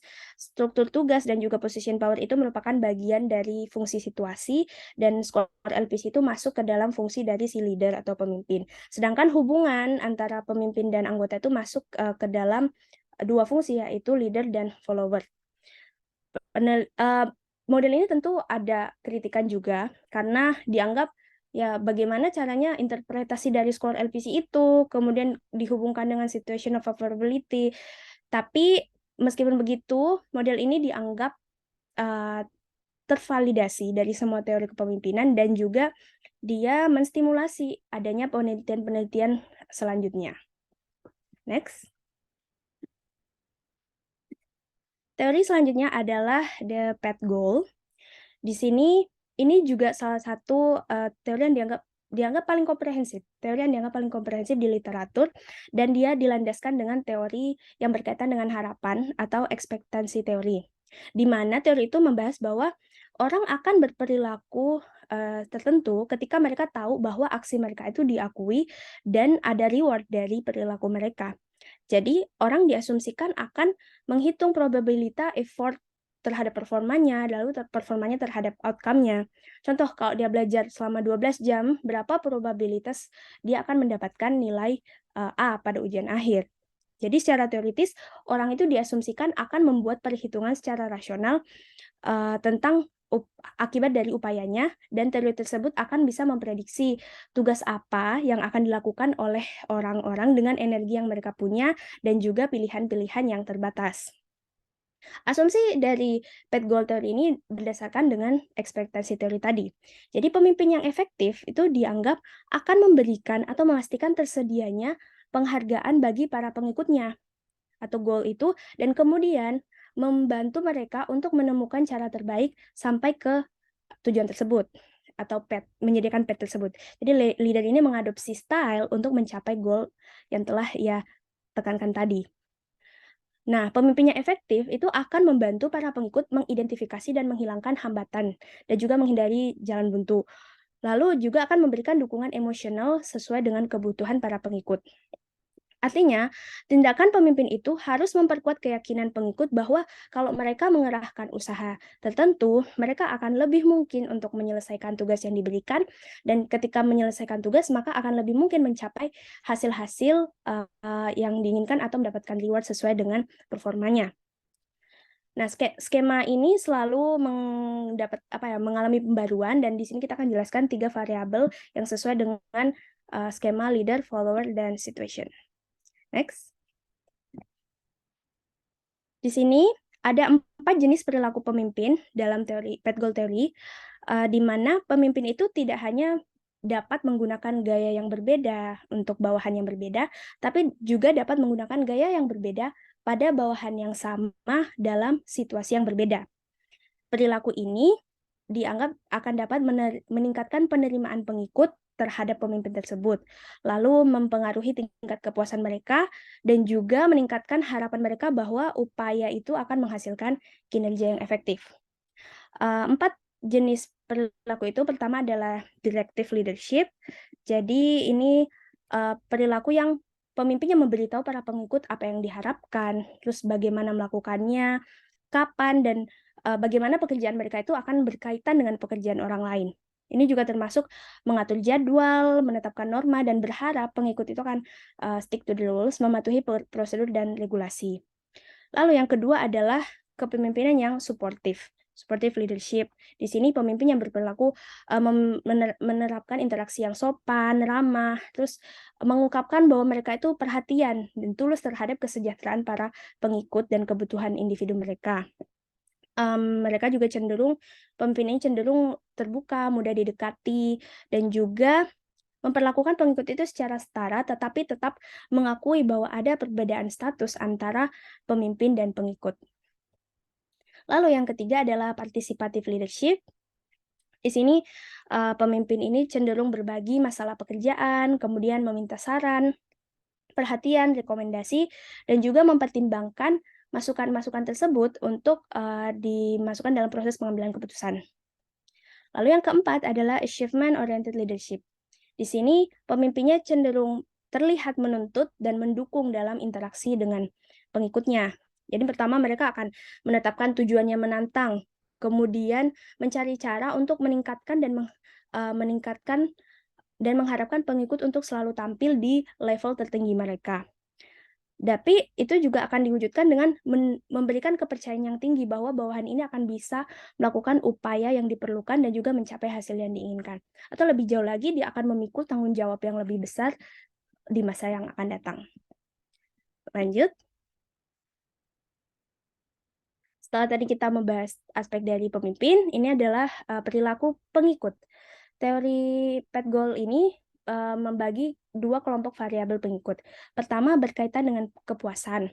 Perilaku pemimpin akan dapat diterima jika mereka melihat perilaku pemimpin itu baik sebagai sumber kepuasan langsung atau secara langsung berperan dalam mencapai kepuasan masa depan. Artinya, mereka akan secara aktif mendukung si pemimpin itu selama mereka melihat tindakan pemimpin ini bisa menjadi sarana untuk meningkatkan tingkat kepuasan si pengikut sendiri.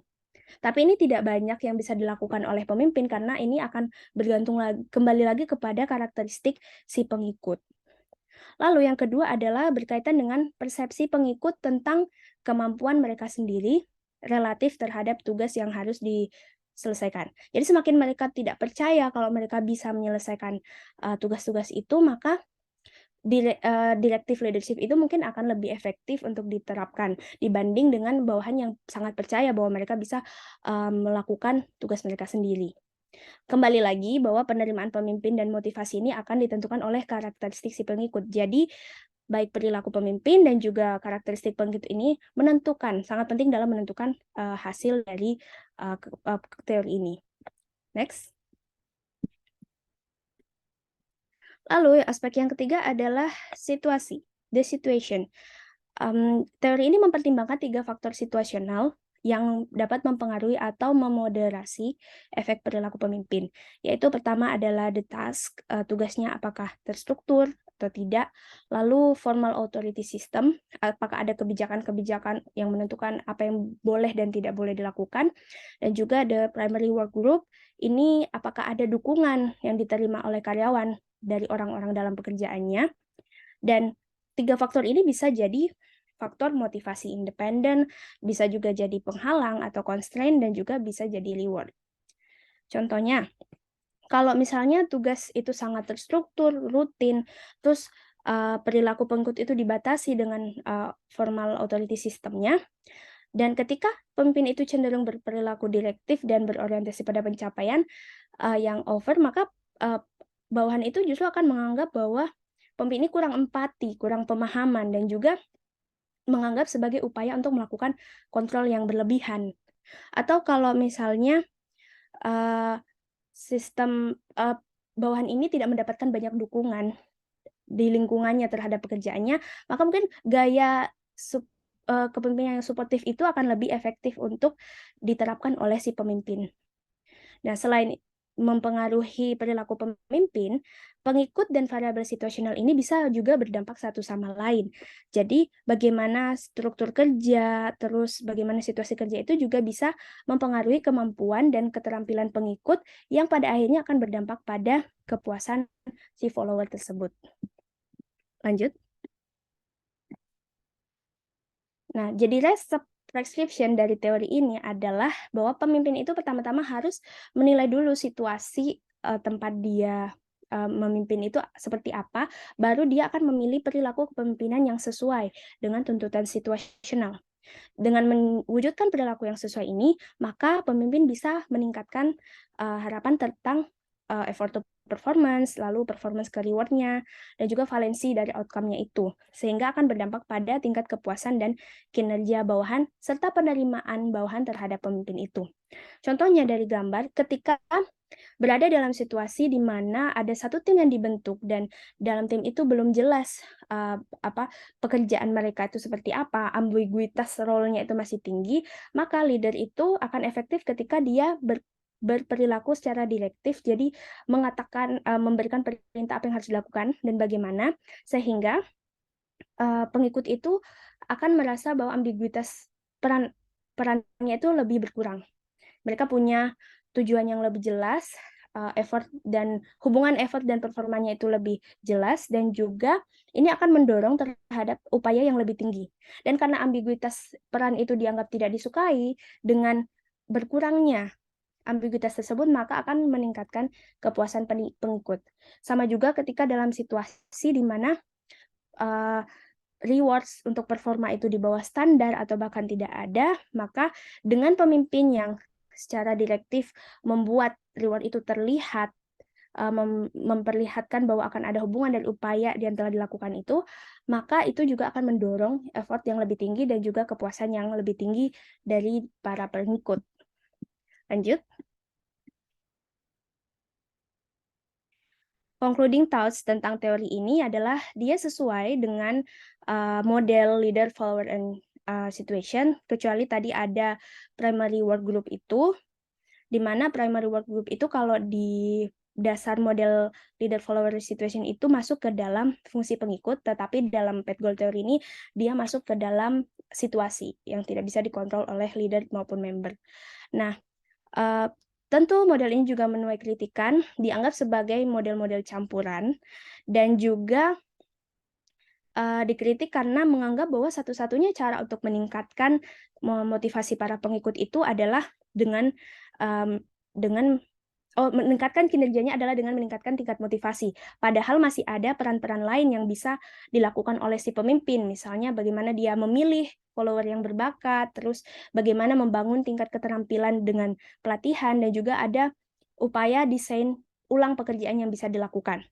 Tetapi di samping kritik tersebut, teori ini juga punya kontribusi karena dia menyediakan kerangka kerja yang konseptual untuk membantu peneliti mengidentifikasi variabel situasional yang berpotensi relevan.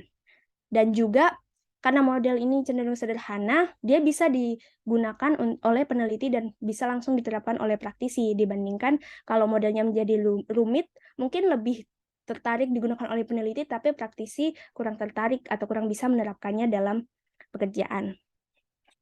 Lanjut. Baik, sekian presentasi dari kelompok kami. Terima kasih atas perhatiannya. Kami kembalikan ke Pak Imam. Oke, terima kasih kelompok B atas presentasinya. Tadi 2 chapter ya. Mungkin kita buka sesi tanya jawab. Nanti saya ada rencana diskusi, tapi sepertinya nggak keburu. Jadi kita akhiri dengan tanya jawab aja. Silakan yang mau bertanya. Ada Wildan. Kita tampung dulu 3 pertanyaan. Wildan, mungkin silakan Wildan disampaikan pertanyaannya. Baik, Pak. Kelompok B tolong ditampung ya. Nah, ini suara tuh masuk. Halo, tes. Suara masuk kah? Ya, masuk. Oh, baik. Nah, ini izin bertanya, kan tadi kita lihat leader dan bawahan ada beberapa sifat yang baik yang hasil penelitian Globe itu. Di situ termasuk ada kata kunci dependable. Jadi bisa diandalkan gitu ya, pimpinan yang dapat diandalkan. Di sini saya konten pertanyaan adalah leader di sini bukan leader utama gitu, jadi leader mid level management gitu. Jadi dia selain menjadi pimpinan tapi dia juga bawahan pimpinan atasnya. Di mana begini, kan tadi ada bawahan bisa dipercaya yang ada hubungan yang low level, di mana dia hanya ngerjain satu boxy, tapi ada yang high level exchange yang di mana dia kerjanya bisa ekstra gitu, mungkin kerja ekstra lembur atau apa membuat aplikasi di luar boxinya, contohnya seperti itu mungkin. Kadang-kadang ada dilema di mana idealnya tadi disampaikan orang yang kerja perform lebih itu juga diberi reward yang lebih. Namun dia sebagai manajer tingkat menengah itu dia tidak ada kuasa dengan budgetingnya gitu. Jadi dia terbatas gitu. Apakah dengan katakanlah seperti dia keluar dari eh, dompet pribadinya gitu untuk mereward dia secara langsung, itu ada praktis yang baik gitu. Dan juga dependable di sini apakah namanya atasan itu di case emergency, jadi nggak selalu, itu harus bisa menggantikan bawahannya yang terkendala hadir gitu. Misalnya dia sedang tiba-tiba sakit atau cuti gitu dan kekurangan shift kerja itu mendadak orang dia tidak apa menyeret yang shift orang lain yang beda atau dia harus turun tangan. Jadi bawahan melihat bahwa dia bagian dari tim, bukan hanya atasan yang meremote bawahannya gitu. Apakah itu termasuk best practice juga? Ini untuk di bagian dependable-nya. Terima kasih. Mohon semoga bisa dijawab. Oke, tampung dulu ya. Kemudian ada pertanyaan lagi dari Gian, silahkan. Siap, terima kasih banyak Pak atas kesempatannya. Oke. Mohon Kelompok B. izin bertanya. Kelompok Teman-teman B presenter saya Gian. tolong dicatat ya pertanyaan Gian. Siap. Saya Gian dari kelompok C. Izin bertanya. Tadi saya tertarik dengan yang dijelaskan oleh Yuli mengenai the path goal theory ya. Di mana di sini teori tersebut mengasumsikan pemimpin itu bisa menggunakan beragam jenis leadership behavior ya untuk menyesuaikan dengan kondisinya. Nah, itu sebenarnya apakah penyesuaiannya itu pendekatannya menyesuaikan dengan masing-masing individu bawahan atau menyesuaikan dengan grup secara menyeluruh ya? Mungkin seperti itu pertanyaan dari saya. Terima kasih. Oke, terima kasih Gian. Oke, satu lagi pertanyaan mungkin ditampung. Silakan. Oke, kalau belum ada pertanyaan, mungkin kelompok B mau diskusi dulu. Saya bukakan breakout room-nya. Silahkan kelompok B Kalau mau berdiskusi, kemudian yang lain juga kalau mau masuk pidato juga silahkan. Ini kalau sudah ada jawaban akan saya close pidato.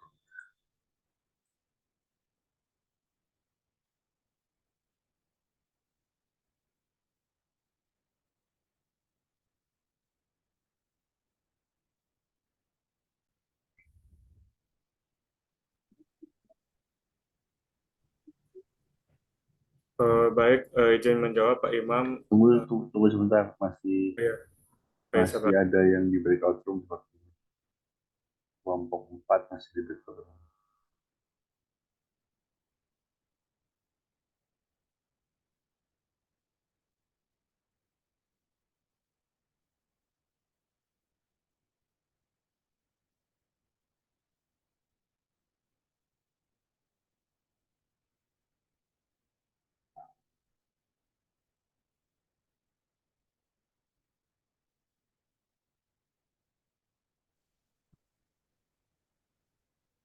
Oke. Selamat datang kembali di main room. Silahkan dijawab untuk kelompok B. Baik, izin menjawab Pak Imam untuk pertanyaannya Mas Wildan. Kalau yang dari kami ketangkap terkait dengan penelitian Globe, ini untuk atribut dependable, apakah follower mengeluarkan dana dari pribadinya dan adanya anggota dalam tim diakui dalam atribut dependable. Nah, kalau dari penelitian Globe, dari teori itu sendiri, yang telah kami paparkan ini bahwa atribut dependable ini masuk dalam atribut yang kepemimpinan yang positif, di mana kalau dari dependable ini sendiri kepemimpinan dapat diandalkan ini, itu berarti adanya ketergantungan berarti antara rekan tim atau rekan kerja dari suatu pemimpin ini dapat mengandalkan waktu dengan tepat atau memenuhi tenggat waktu, mengambil inisiatif, menangani detail dari kerjaannya, mengikuti aturan, berkomunikasi, dan bekerja dengan baik dengan orang lain. Nah, ini istilah inisiatif sendiri, itu berarti kalau dari si follower atau pekerjanya ini dikategorikan atribut dependable, ya berarti dia masuk dalam pengertian dependable atau dapat diandalkan. Kemudian terkait dengan rekan tim sendiri, ini kalau dari yang saya tangkap, ini berarti dia kalau dari dependable dapat kepemimpinan dia andalkan ini kan tergantung dari berapa rekan tim atau rekan kerjanya ini ya dapat diandalkan dalam pekerjaannya. Itu berarti dari pertanyaannya ini ya dia dikategorikan dalam atribut dependable. Mungkin teman-teman bisa menambahkan atau koreksi. Terima kasih. Oke. Izin menambahkan sedikit, Pak. Tadi juga ada pertanyaan lanjutannya dari Mas Wildan terkait apakah pemimpin itu wajar atau lumrah menggantikan bawahannya ketika bawahannya ini punya kendala. Jadi si pemimpin ini ibaratnya dianggap sebagai anggota tim, bukan sebagai pemimpin lagi gitu. Nah, mungkin pendapat kami ketika seorang pemimpin ini mengambil alih take over atau menggantikan bawahannya yang tadi memiliki kendala itu adalah hal yang wajar atau mungkin lumrah aja gitu. Karena sebelum menjadi pemimpin atau mungkin salah satu poin mengapa pimpinan tersebut ditunjuk menjadi pemimpin itu kan karena salah satunya karena beliau sudah memiliki pengalaman.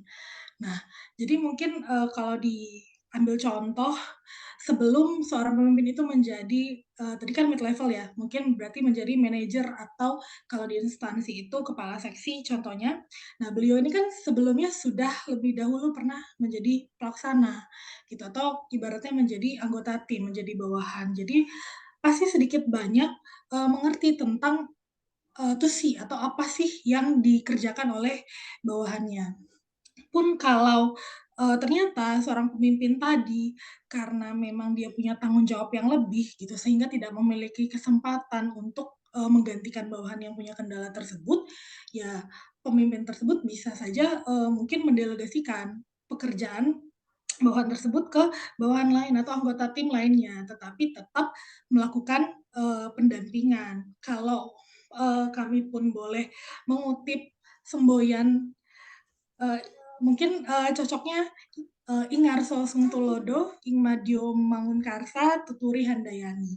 Di sini di mana dikatakan seorang pemimpin itu bisa berdiri di depan, bisa juga berdiri di tengah bersama dengan anggota timnya atau bawahannya, tapi dia juga bisa berdiri di belakang untuk mendorong anggota atau timnya. Mungkin itu tambahan dari saya. Kira-kira teman-teman mungkin punya tambahan lain. Oke, terima kasih kelompok B. Mungkin dari Wildan, apakah ada pertanyaan tambahan atau apakah ada respon?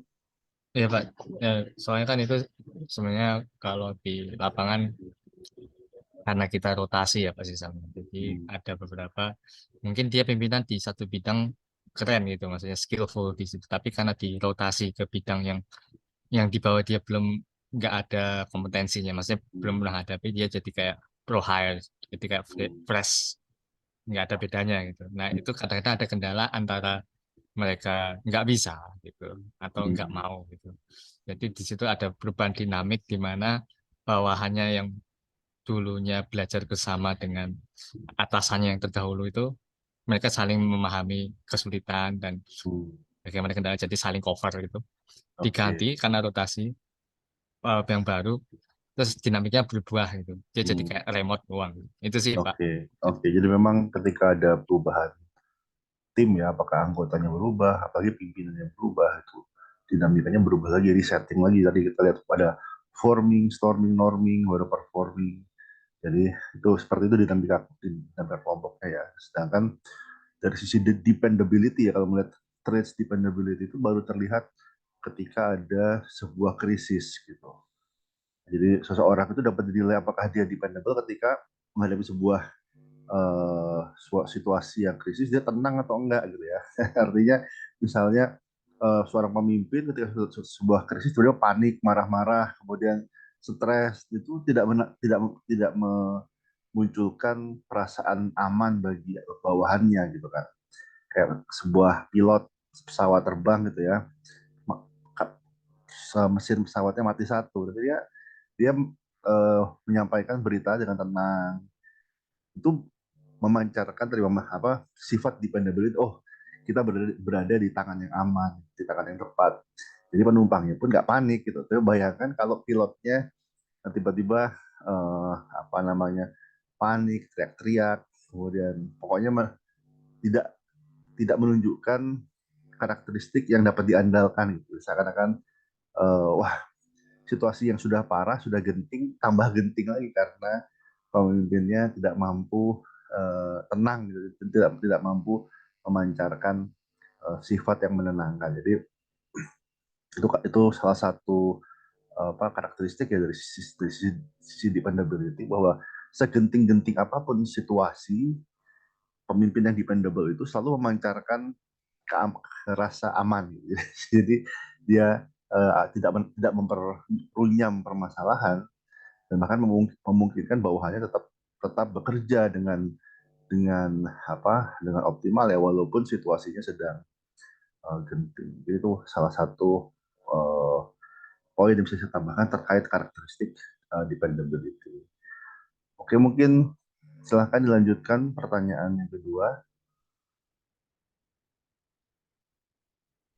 Baik, izin menjawab pertanyaan dari Mas Gian terkait Path Goal Theory. Apakah pemimpin bisa menggunakan banyak leadership behavior? Apakah pendekatannya menyesuaikan dengan individu bawahan atau grup secara menyeluruh? Kalau dari teorinya itu, mungkin pemimpin bisa mengatur set the goal itu yang sama.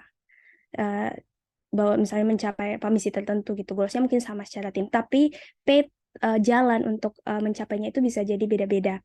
Karena setiap karyawan itu menginterpretasikan behavior si leader ini berdasarkan kebutuhan mereka sendiri dengan berbagai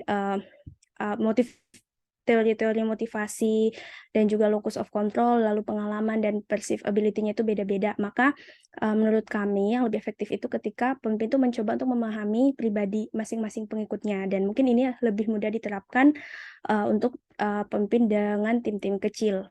Nah, di sini juga salah satu fasilitas penting yang perlu disediakan oleh leader adalah dengan melakukan coaching pada followernya satu demi satu untuk memahami dan juga mengklarifikasi jalan yang bisa membantu follower untuk mencapai tujuan tersebut.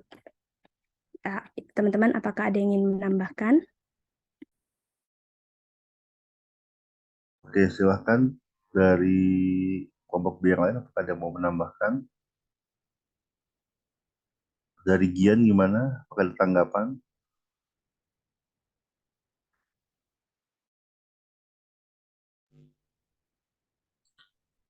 Apakah ada tanggapan?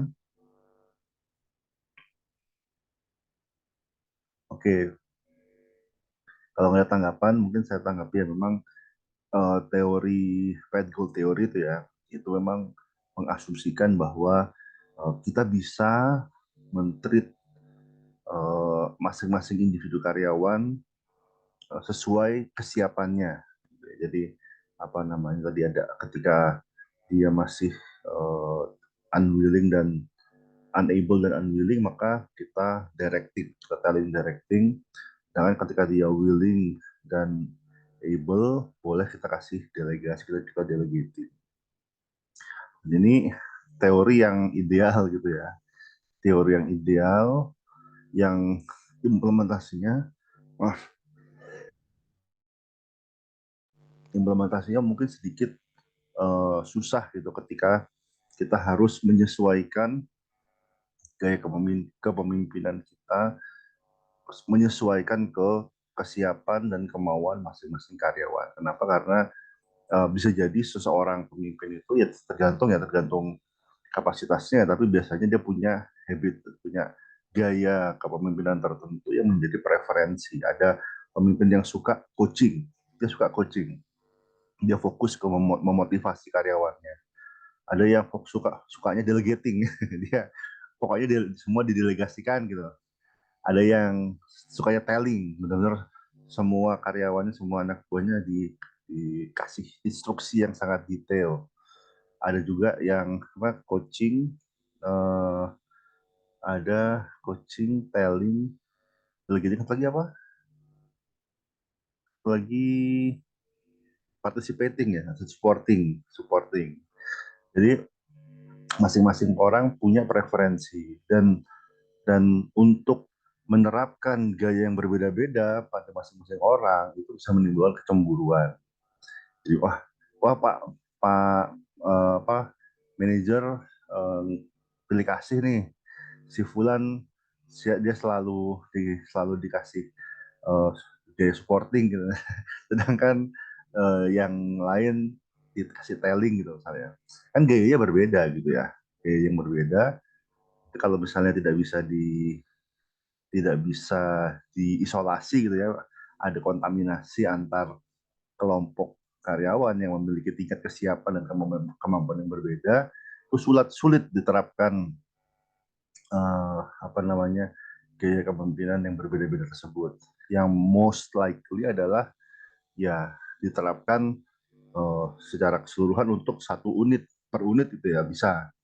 Misalnya ada unit yang mayoritas dia siap untuk delegating, oke kita kasih delegasi. Dan unit yang mayoritas dia harus telling, maka kita kasih telling. Itu masih memungkinkan ya, masih memungkinkan. Tapi apakah kita bisa individu? Mungkin bisa kalau tim kita hanya kecil dan kita bisa memberikan pengertian ya bahwa masing-masing orang punya perbedaan kesiapan. Kemudian jadi kalau gayanya berbeda-beda itu bukan karena pilih kasih, tapi memang menyesuaikan kebutuhan dari masing-masing karyawan. Tapi ketika timnya semakin besar, hanya 10 orang, 15 orang, nggak mungkin atau sangat susah untuk kita menyesuaikan, kita kita tailor gaya kepemimpinan kita kepada orang-orang, apalagi manusia bisa berubah. Artinya suatu hari mungkin seseorang bisa aja dia nggak siap gitu ya, kemudian dia belajar, dia trading, kemudian dia jadi siap. Artinya lebih make sense merubah gaya kepemimpinan ketika seiring dengan waktu dari orang, dari karyawan, dari bawahan yang awalnya belum siap harus kasih telling, kemudian setelah itu dia sudah lebih siap tapi kurang termotivasi, kemudian dikasih selling, kemudian pada akhirnya setelah dia siap dan mampu baru dirubah menjadi delegating. Kalau seperti itu mungkin masih mungkin. Jadi kita ganti gaya kepemimpinan kita sesuai progresnya gitu. Ketika karyawan baru mungkin ya belum mampu dan belum mau, mungkin kurang termotivasi sehingga harus dikasih telling gitu. Baru dia baru, dia nggak punya pengalaman dan dia mungkin belum onboarding ya, sehingga harus ke telling. Tapi ketika dia sudah berpengalaman, sudah veteran, ngapain kasih tetap detailing, dia sudah harus bisa jalan sendiri, baru kita ubah jadi delegating. Mungkin yang seperti itu bisa.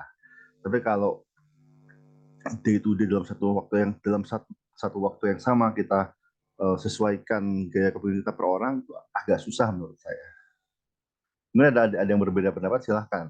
Jadi itu pendapat saya ya. Jadi mungkin ada punya pengalaman, oh bisa Pak, ada pengalaman pimpinan saya seperti itu, mungkin ada, silahkan disampaikan.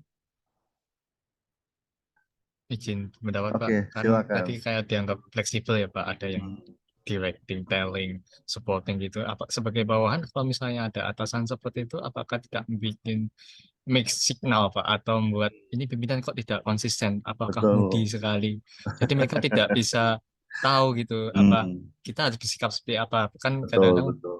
bawahan itu pengen Hmm, beradaptasi dengan style atasan, tapi kalau hmm, atasan sering berubah, hmm. mereka Ya, jadi insecure betul, gitu. Apakah yang betul. mereka ambil itu benar apa enggak? Betul. Jadi apa namanya, misalnya gaya berubah-ubah, malah membuat karyawannya jadi bingung ya. Kalau pokoknya konsistensi itu kadang-kadang ya di label. Kalau kita punya atasan yang galak, kalau galak terus kita lebih tenang, oh ya dia normal. Kalau tiba-tiba jadi baik banget, kita mungkin jadi bertanya-tanya ada apa nih, tiba-tiba pimpinan kita kok jadi baik banget. Bisa jadi gitu ya. Jadi ketika ada sesuatu yang tidak umum gitu, misalnya tiba-tiba jadi baik banget, tiba-tiba jadi tidak nggak tidak seperti biasanya, malah membuat bertanya-tanya ini ada apa nih, kok mix signal gitu ya. Oke. Apalagi tadi susah, menurut saya susah bagi seseorang yang sudah biasa telling kemudian disuruh delegate. Makanya ketika seseorang dipromosikan ya, dia harus mengevaluasi lagi, dia harus apa namanya, belum tentu gaya kepemimpinan yang sebelumnya di level supervisor misalnya ya, kemudian jadi middle manager, belum tentu masih sama. Bisa jadi dia harus sudah mulai belajar untuk lebih delegating. Tapi itu aja udah butuh proses, apalagi kalau disesuaikan orang per orang. Oke, mungkin ada lagi yang mau ditanyakan atau mau disampaikan? Silahkan. Kita masih ada waktu buat satu pertanyaan lagi mungkin.